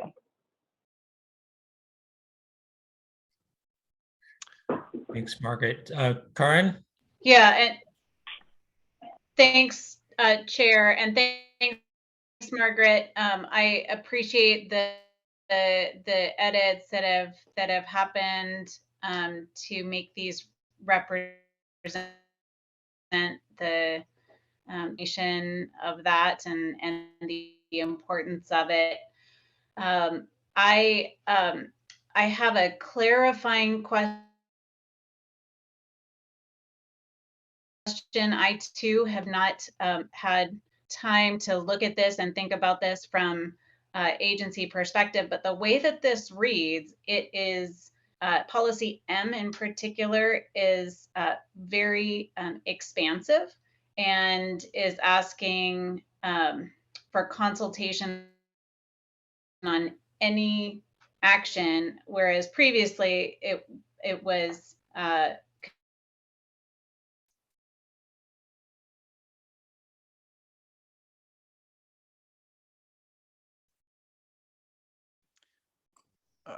I did not hear the last part of Karen's question there. Constraint to development, and there isn't a descriptive word that talks.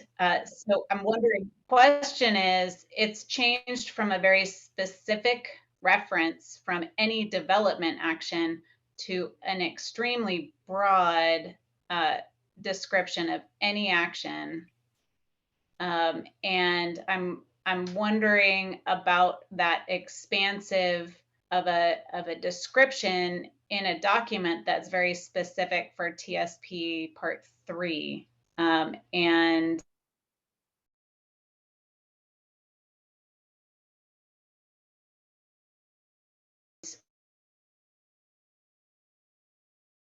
have, I'm curious about the need significant time to perspective and what that means. So just wondering first about the kind of clarification of is that meant to be as expansive as maybe I'm reading it? See Plan Part 3 bounds.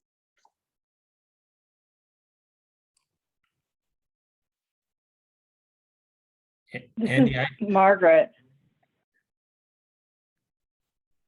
Andy, I've only got probably about 2/3 of what Karin said.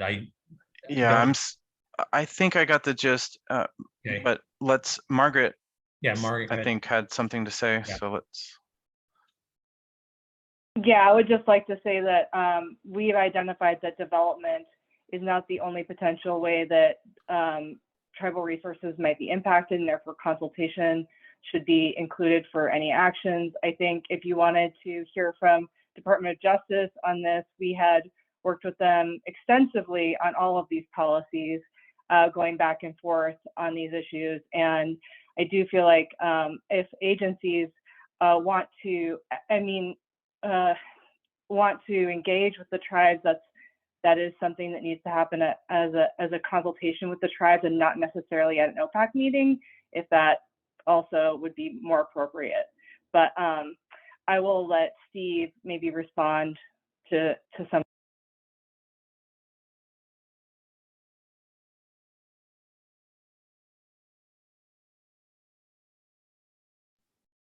I'm going to take that as my invitation. So I understood from Karin the question being, and I apologize, I may not have gotten it completely because there was a little bit of difficulty on my end hearing it.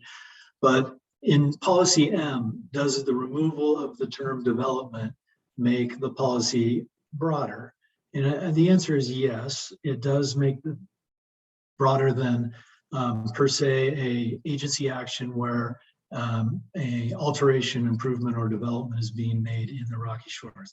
So this could extend to a management planning action, which would be appropriate for consultation in a Rocky habitat area. And then secondarily, I understood the question on whether including these policies in Territorial Sea Plan Part 3 broaden this to activities outside the scope of Part 3, and I don't think that would be the case. These policies are specific for activities that occur within the Rocky habitat areas. That's why you'll see in O, at the end of O, the addition of in Rocky habitat areas, just to make sure that that's abundantly clear. I can handle other questions as they come up and would return to you, Andy or Walter, to select someone to talk. Thanks, Steve. Andy, do you feel what Margaret responded to Karin's, what she was trying to say, takes care of what she was trying to get across, or do you think we need to get Karin back on and have her elaborate? Oh, she just added to the chat. So Karin says, my question is, any action is much broader than originally drafted. I heard Steve Shipsey say it is only for Part 3 relevant topics. Yeah, Chair Chuck, that's correct. It is broader. It is broader than purely a development action, but the scope is still within actions that are impactful to TSP Part 3 resources, which are the Rocky habitat areas. So it doesn't broaden this to activities outside the jurisdiction or the kind of the scope of Part 3. Okay, thanks for that clarification. Karin, if that answers your question, Oh, sorry. Karin says, for example, fisheries permits that occur and apply to rocky habitat. These are managed by ODFW separately from TSP 3 and tribal consultation.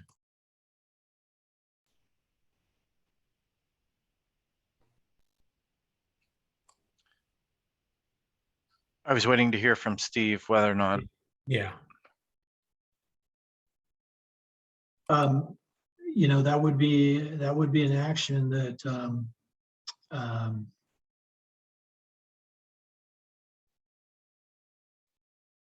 would be taking place in rocky habitat areas. I think that would require consultation, or at least afford the opportunity for it, but it's probably consultation within the context of setting those actions. Yeah, and I just want to interject here to say that these recommendations were brought forward as a result of our consultation with tribal governments. And as Margaret has indicated, she would like, if there are comments or thoughts about them, that they also occur in that format.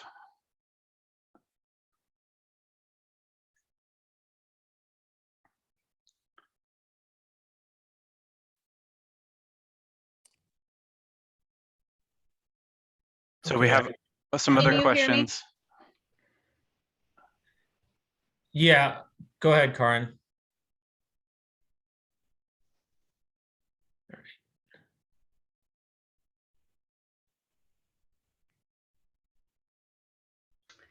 That last preferred is exactly what I would like to suggest we do if this is to be decided today. Okay, Karin, yeah, we've got some other people with their hands raised. If you would like to put that in the chat, and we can bring that up to address that as we go forward, because we're having such difficulties getting this back and forth going. Charlie, you had your hand raised. Go ahead.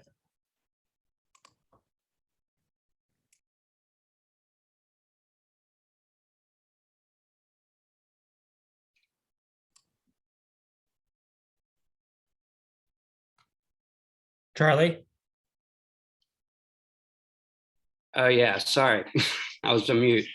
I just want to flag, this feels like a government to government conversation that needs to happen. This is a consultation conversation. It seems inappropriate for OPAC on a number of levels. This is one of the reasons why, you know, we strived in the working group to engage tribes through the working group.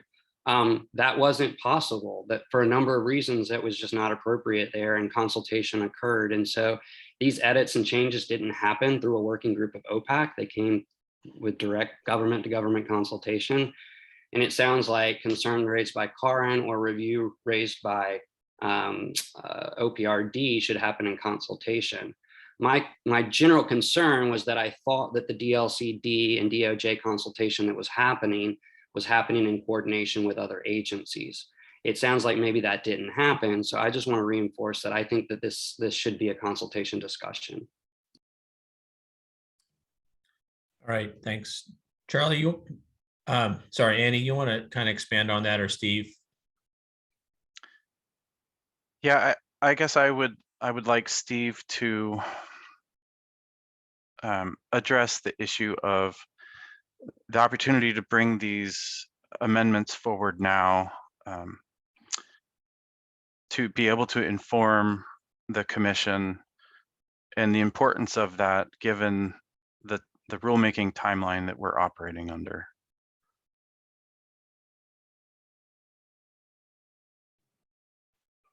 Okay, so just back up to remind folks of how Territorial Sea Plan amendments occur. They come as a recommendation from the Ocean Policy Advisory Council to the Land Conservation and Development Commission for approval. These amendments would these amendments would be presented when LCDC commences its rulemaking in December. This would be in the text of the rule proposal that goes out for public comment and public deliberation. It's important to advance what OPAC thinks the rule would be, or what the TSP Part 3 would look like now, in order to not have a situation where this has to come back before OPAC before it can go to LCDC. Because if you recall, LCDC is limited in being able to alter the recommendation from OPAC.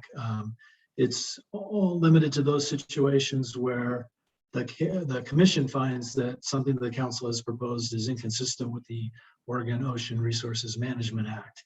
And if that's the situation, then LCDC would return the recommendation to OPAC and ask for further consideration.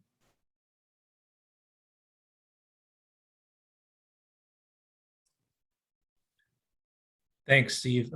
Andy, you want to give some perspective on this and maybe going forward on how we need to proceed? Yeah, thanks, Walter. I think the important message is we have the opportunity to bring forward the work that resulted from government to government consultation now. And that would be a significant challenge as we move forward if it was not included. Recognizing that, we did not have the time to bring this to our other agencies, with timely review because of the challenges that we all face with staff capacity.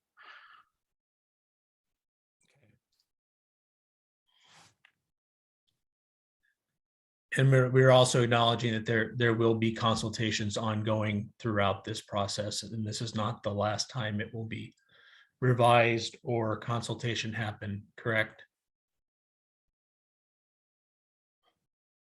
Yes. So I'm going to fall on you on this one, Andy. What would be the recommendation for going forward on this, on these amendments? It's amended suggestions. Andy? Yeah, thank you, Walter.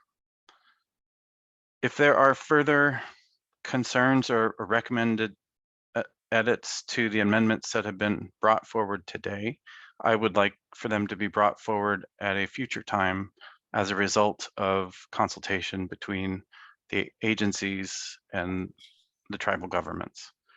But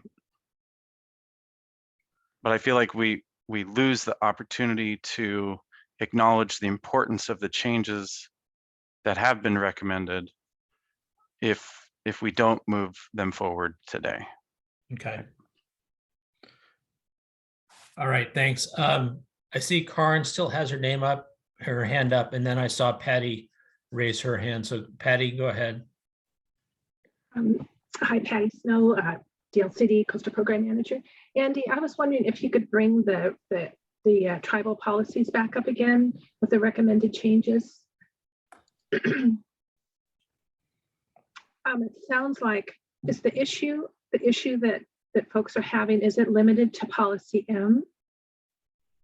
Maybe we can narrow the scope of what needs to be discussed in the future. Patty, I understand your perspective, but I feel like that's not an appropriate conversation to have in this venue, as has been discussed already. Okay. All right, thanks, Andy. So Karen put in the chat, and like I said, we're kind of, I'll go back and see what Karen put in. If this policy needs to be decided on today, then it should be without the changes and develop a separate consultation agreement with agencies and tribes. ODFW certainly supports the idea of consultation and wants to acknowledge tribal interests in rocky habitats.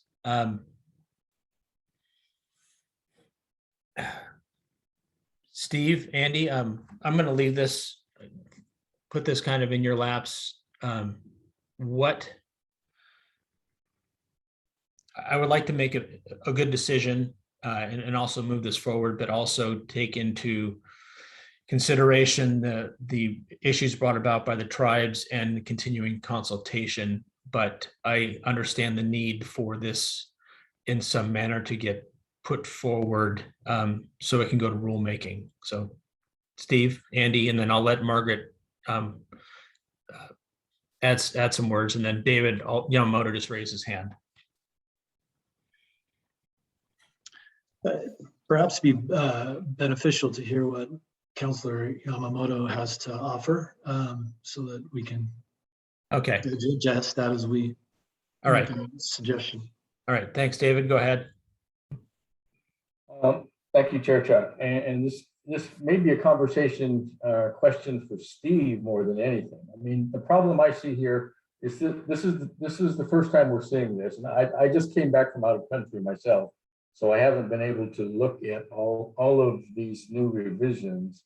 But Steve, I think I heard you say earlier when you were discussing this, this is a government to government to tribal conversation.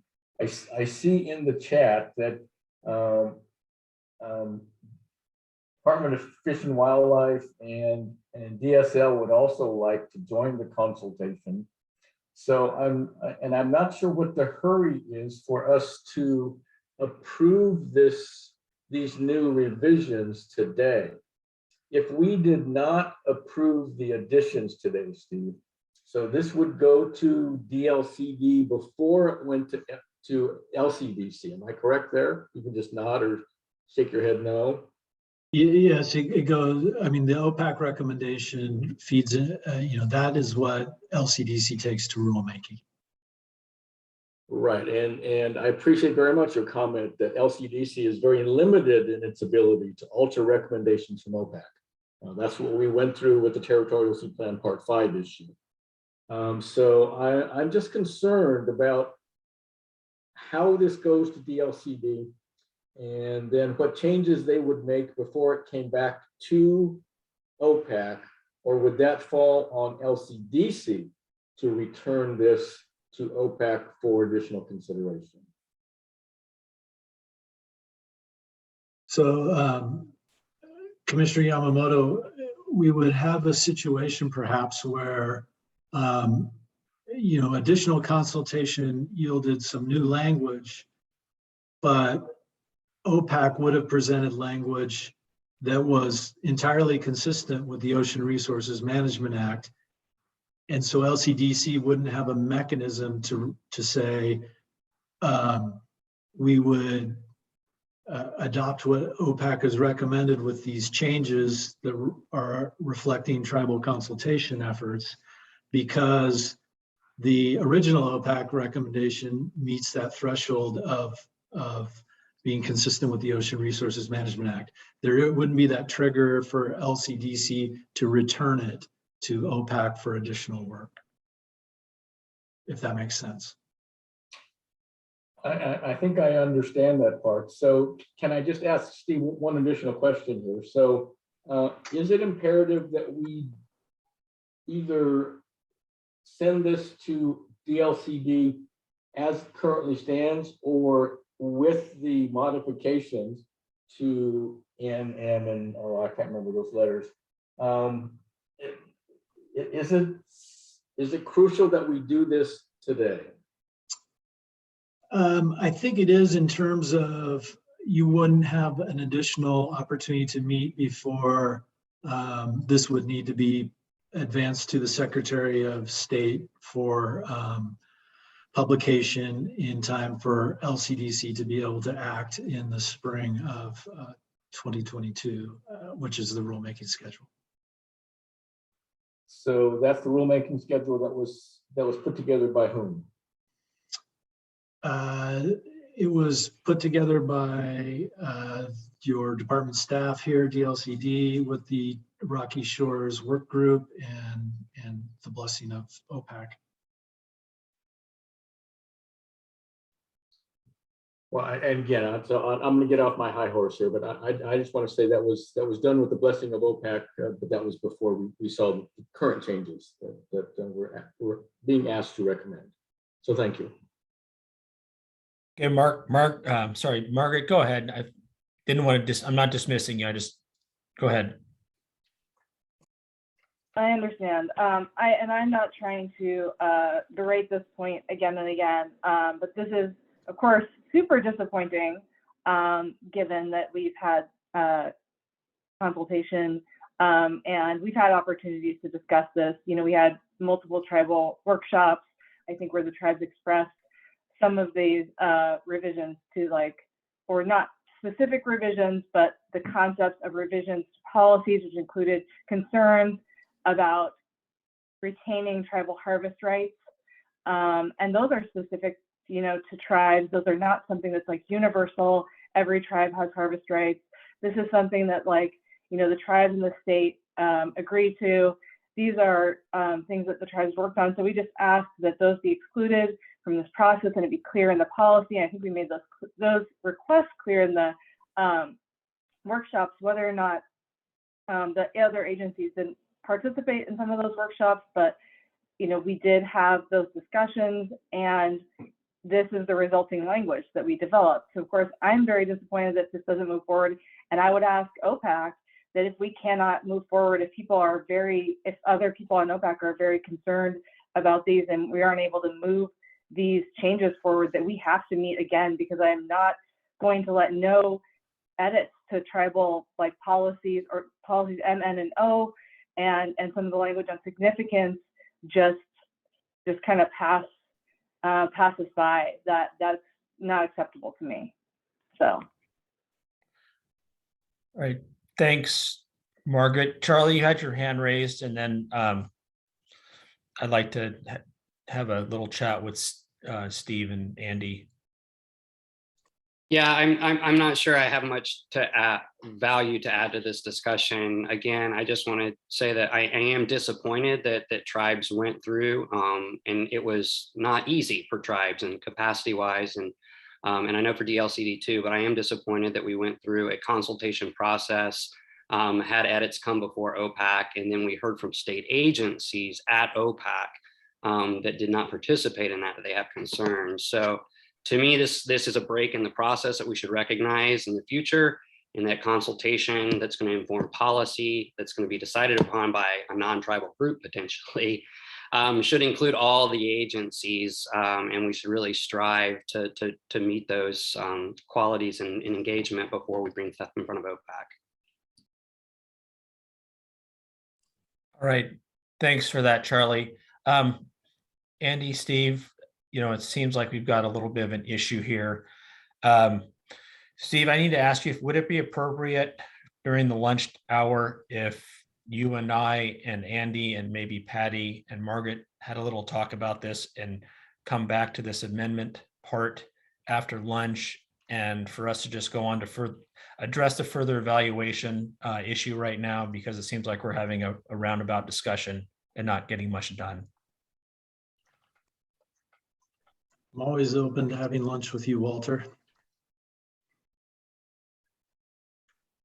And Andy, is that acceptable? Like, and I don't want to overstep my bounds as chair or not have OPAC be part of this discussion. Gina, go ahead. Oh, I guess, I mean, you guys can work this out during the lunch, but I guess I am still going back to Commissioner Yamamoto's point of, like, what's driving the decision today? And if what's driving the decision today is a timeline that OPAC set, then if we need more time, maybe OPAC can amend its timeline to allow appropriate conversations or resolutions to be reached. So yeah, and I don't know what all that stands or where it is, but I don't feel like we really got a clear answer to that.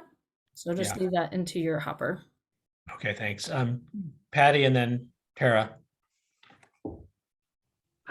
Just one thing, I just was wanting to get feedback from OPAC members if they had any concerns with other parts, you know, the changes to the process that you know, we had the workshop, staff had the workshop and all the amendments that came forward. So I'm curious whether there's issues with that.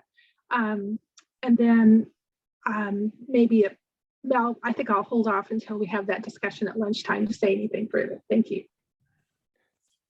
Tara, go ahead. Thanks. I think most of what I've been thinking has been said, but I just wanted to clarify something I think I heard Margaret say, which was a possibility of another OPAC meeting. I mean, I know we must meet twice a year. Can we meet again and still stick to the current timeline if this becomes an issue? So I would like Andy and Walter, when you are having that discussion, please think about that. Is there a way that we could have those conversations, have another meeting of OPAC and still get this before LCDC on the rulemaking timeline? So I'm just putting that out there. I know we're all probably in meeting fatigue, but I want that to be a consideration. All right, thanks, Tara. Steve, Andy, like I said, we need to kind of move on and address these issues with the tribal consultation, and also understand that there are some other amendments that were put forward. Is it actually appropriate for us to have this discussion at lunchtime? And that's for you, Steve. And if not, we can try to come up to some consensus now. But like I said, I just see us going back and forth on this. It would be appropriate if you as leadership wanted to have a discussion to try to derive a path forward for the council that you would bring as a recommendation. Okay. So we do have the other consideration and discussion. Okay. So right now I will ask other OPAC members if they wish to weigh in at least on this tribal amendments, and if they do, and then my next question would be if we have their blessing to meet at lunchtime and bring something back to OPAC to answer this question. And I also invite Tara and Gina and Susan, who will be dealing with this at the next meeting, to be part of that discussion. So that's it. So if in the chat or raise your hand if we do or do not have your blessing, or if we don't have your blessing, and then Tara and Susan, I'd appreciate you to be part of this discussion also, as you're the next leaders.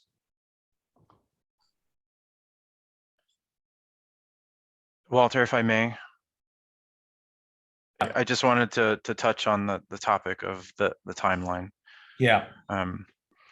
So we are scheduled to file our public notice of the rulemaking and those associated documents on December 9th. It is my understanding that a draft rule can be amended ahead of adoption. So there is a path to bring forward recommendations from tribal consultation that may result from other agencies being a part of those processes. And I believe that those would need to happen ahead of the public hearing scheduled in February. So the timeline for OPAC action on this would be limited to the next, I think, 3 months, the months of November, December, January. So just to flag that for everyone's awareness, that would be the timeline that I believe we would need to move forward on. All right, thanks. Thanks, Andy. Let's move on, and we'll talk about this at lunchtime. So I wanted to flag, Yeah. Walter, that all of our conversation to date has been on the work associated with the tribal recommendations coming in. But I wanted to make sure that we were able to address and answer any questions and or have discussion about other amendments to Part 3 that have been proposed. Yes, thanks, Andy. And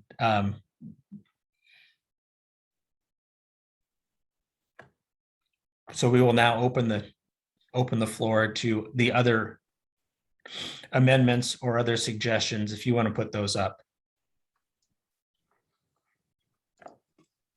Well, I'll go back to the slide that had the overview of kind of some of the big changes to use as a reminder of where we are. Just give me a second.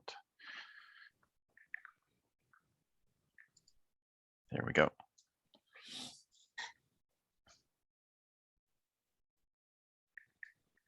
Looks like we have a hand raised. Charlie. Yeah, I put this in the chat. I have a lot of questions and I don't want to dominate the time here, but given how close I was and involved in this process, it certainly makes me ask a lot of questions when I see the recommendations coming forward. So I guess first of all, I just want to make the comment about our process and what we learned, and that I think that this RFP idea is a great one. I think it needs to be very narrow. And I recommend that the state think about, and OPAC think about, what types of bodies are appropriate to develop the RFP, to make sure that it's informed by state needs and that it's not a politically driven RFP. What we realized in our process and what looked like maybe an RFP process time period is it became very much publicly interested, and a lot of people got involved in that part, and it stymied us from moving forward in a lot of ways. And so I want to recognize that I think the narrower you make that RFP, particularly as you relate it to current processes and things going on, the better your outcomes are going to be from public proposals that sort of match the needs and interests of OPAC and the expectations of individuals. The second thing I noticed was the 8 months. And I'm just kind of curious how that time frame was arrived at. And if that was just an arbitrary number based on 2 more than the 6 months, or if there was more thought behind that. Yeah, Charlie, thanks. One of the things that we heard over and over again was that proposers wanted to be able to have the iterative process happen between ideas that a community would bring forward and kind of initial agency comments and review. And the process of kind of developing those ideas, we heard from participants who indicated that, you know, they felt they needed the time to do so. The other factor that was influencing that approximate timeline, Charlie, was just the 2-year cycle that OPAC has talked about using. And if you roughly kind of divide in the 3 phases, one is the proposal development in response to the RFP. The second is the review, which includes the agency components as well as the technical evaluation group proponents. And then, you know, for OPAC, which needs to have its 2 meetings spaced out by at least 6 months in a statutory sense. So you need to be able to have the time for each of those other components, and therefore kind of we backed into that 8-month window that seemed appropriate for that first initial phase. So just for the future OPAC, since I won't be here or anybody else engaging in this process, from what a lesson learned here is you're always going to be capacity limited. All of these timelines are going to be hard to meet for everybody, those on the proposing end and those on the review end. Stick to them. The more you drag those things out, the more people will basically be involved in manipulating sort of the process on both ends of that to sort of meet their needs and their timeline and their capacity constraints. So I would just say stay really strong and firm. Be really narrow in your RFP and I think that's really important so that we get quality proposals, and that it's something that the work group can work through and the agencies can work through. The last question, and I'll stop after that, even though I do have quite a few others, but they're not substantive enough to change anything, is this TEG that you mentioned, this technical, what was the evaluation group? Yeah, so how will this be different than just the sort of agency bodies that reviewed via OPAC? And I think my question on that is, could it be potentially proposal specific? Because what I recognized was when we received proposals that the expertise to inform those proposals really came based on the proposal. We recognized, oh, we need the Marine Board engaged in this, or we need the Coast Guard engaged in this, and we didn't have them there at the table. So will that change based on the proposal? The short answer is yes. My intention was that we would look to compose a technical evaluation group that's reflective of the needs for being able to evaluate the proposals that come in the door in that cycle.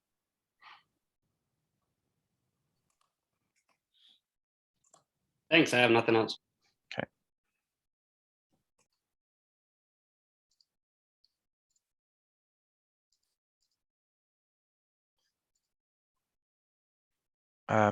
Margaret, go ahead. Yeah.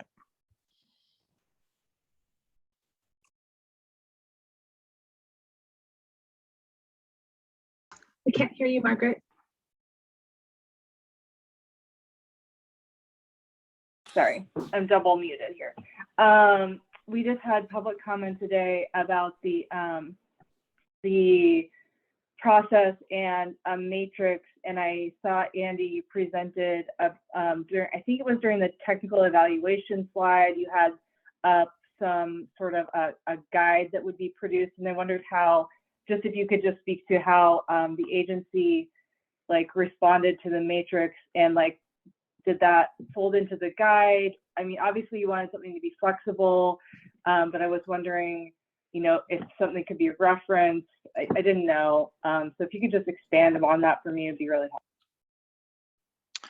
Yeah, thank you, Margaret. So I think this also connects back with the creation of the RFP to begin with. And as the state agency develops their request for proposals, they will consider additional questions beyond those that are present in the example appendices C that are specific to the focus of the proposal that comes forward.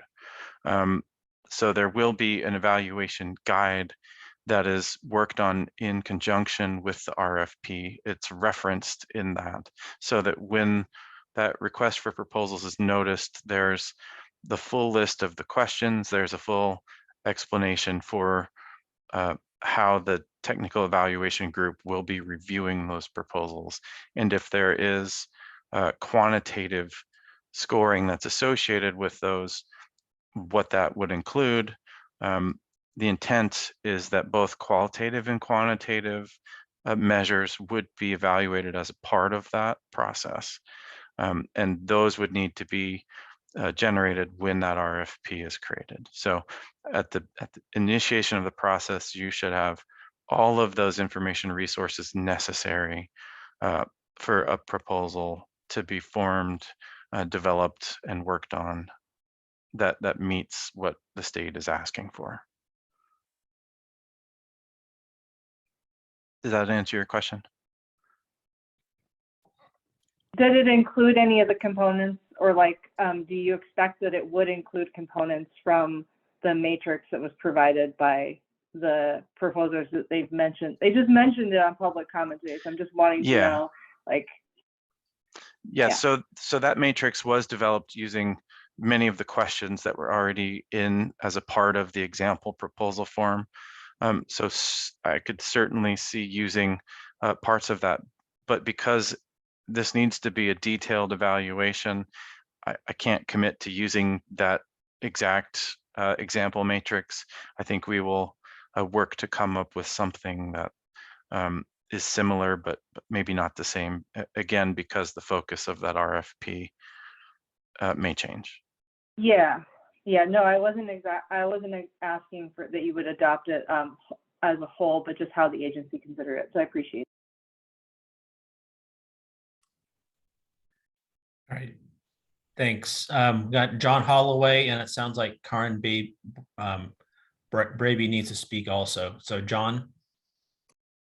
Hey, I would like to support a gap of 2 or 3 on the number of proposals and the rest go in a hopper for the future. And that's it. Thank you.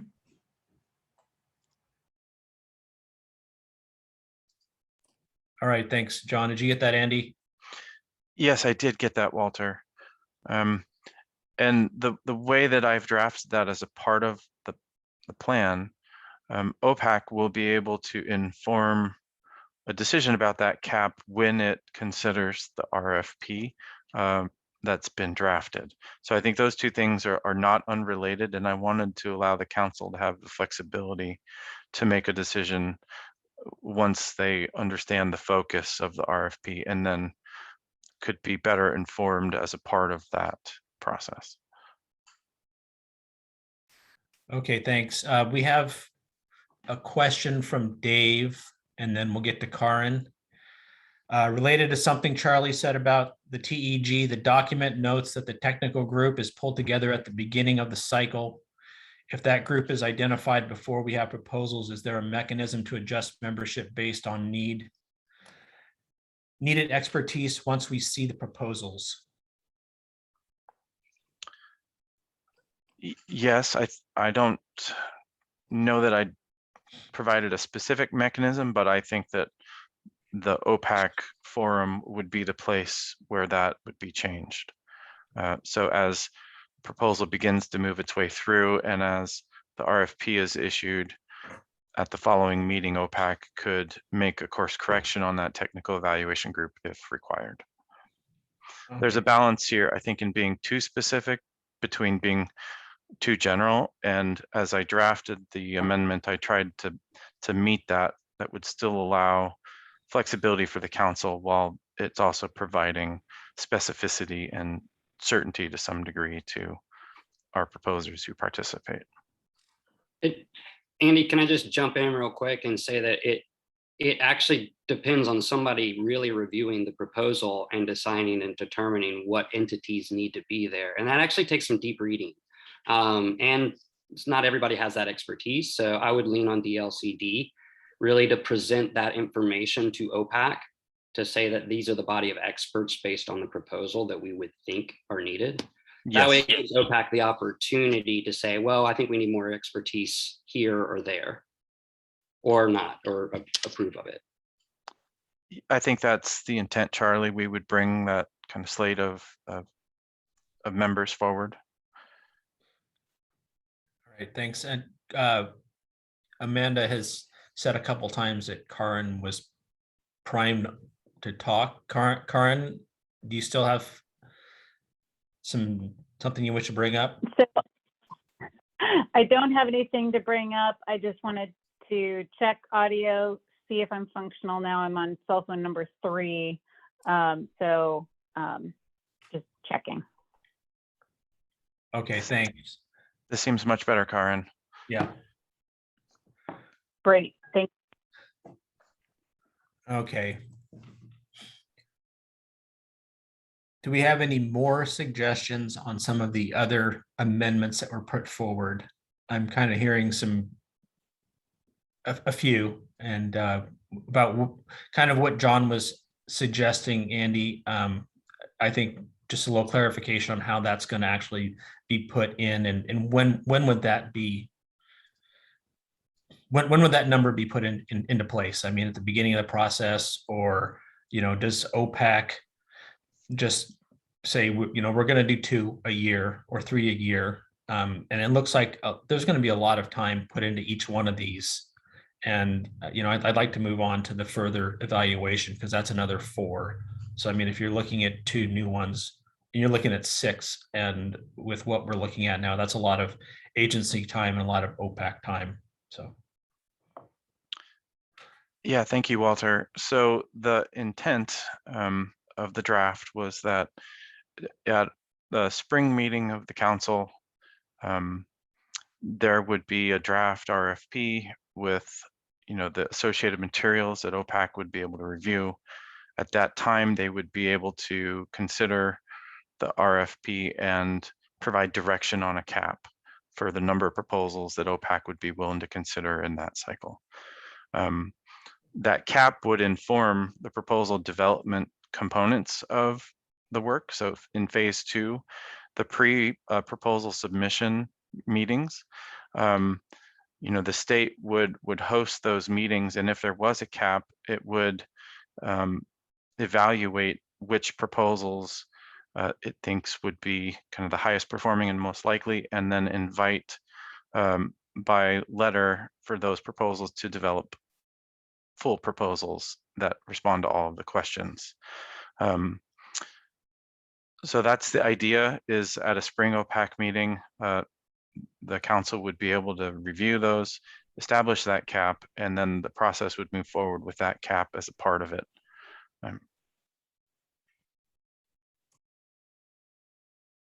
Oh, you're on mute. Thanks, Andy. At this time, are there any other OPAC members wishing to, weigh in on some of these proposed changes to the amendments? We're getting pretty close to lunchtime, and I'd kind of like to get people on their lunch and get the persons that are going to be having the lunchtime chat, give them a few minutes to take a few minutes, and then we can get back on the phone. So.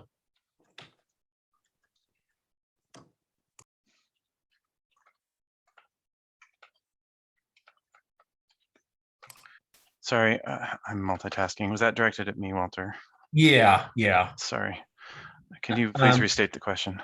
No. I'm asking the other OPAC members if they had any more questions or concerns about the amendments at this time, because I'd like to give the people who are going to be having the lunchtime meeting a few minutes before we do that. Okay. Yep.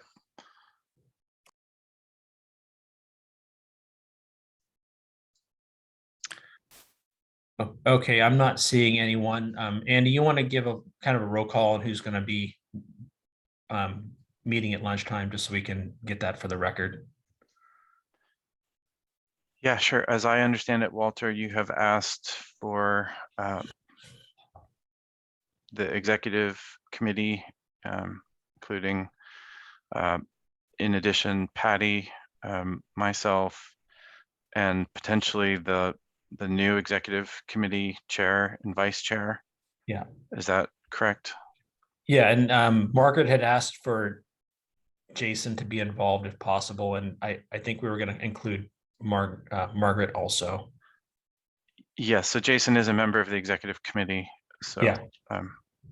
I was including him as I was thinking about that.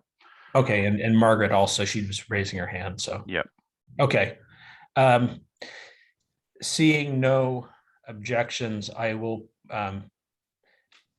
put everybody off for lunch. Andy, I guess please send out an email to for a meeting to sign in to, and then we'll start that one at 5 after. Does that work? Give everybody 10 minutes, and we'll probably keep it 10 or 15 minutes, and then we'll come back to OPAC. Does that work? Yeah, Walter, maybe you could give me 15 minutes to make sure I have a meeting set up. Okay. Yeah. Sorry about that. Yeah. Yeah. And so, Steve is reminding us to stay under a quorum. So yes, I will be counting to make sure that we do so. Yeah, I counted. Yep. Okay. Sounds good. And thanks for that, Steve. So 10 after 12, we'll be meeting hopefully, and then back. And then Walter, what time are you asking OPAC to reconvene? Okay, we have. It was 12:30 on the agenda. 12:30. We reconvene at 12:40. How's that? Okay. Yep. All right. Thank you. And thank you, members of OPAC, for the understanding, and we will try to get this taken care of during lunchtime and bring something back for everybody. Thank you, and have a good lunch. Thank you.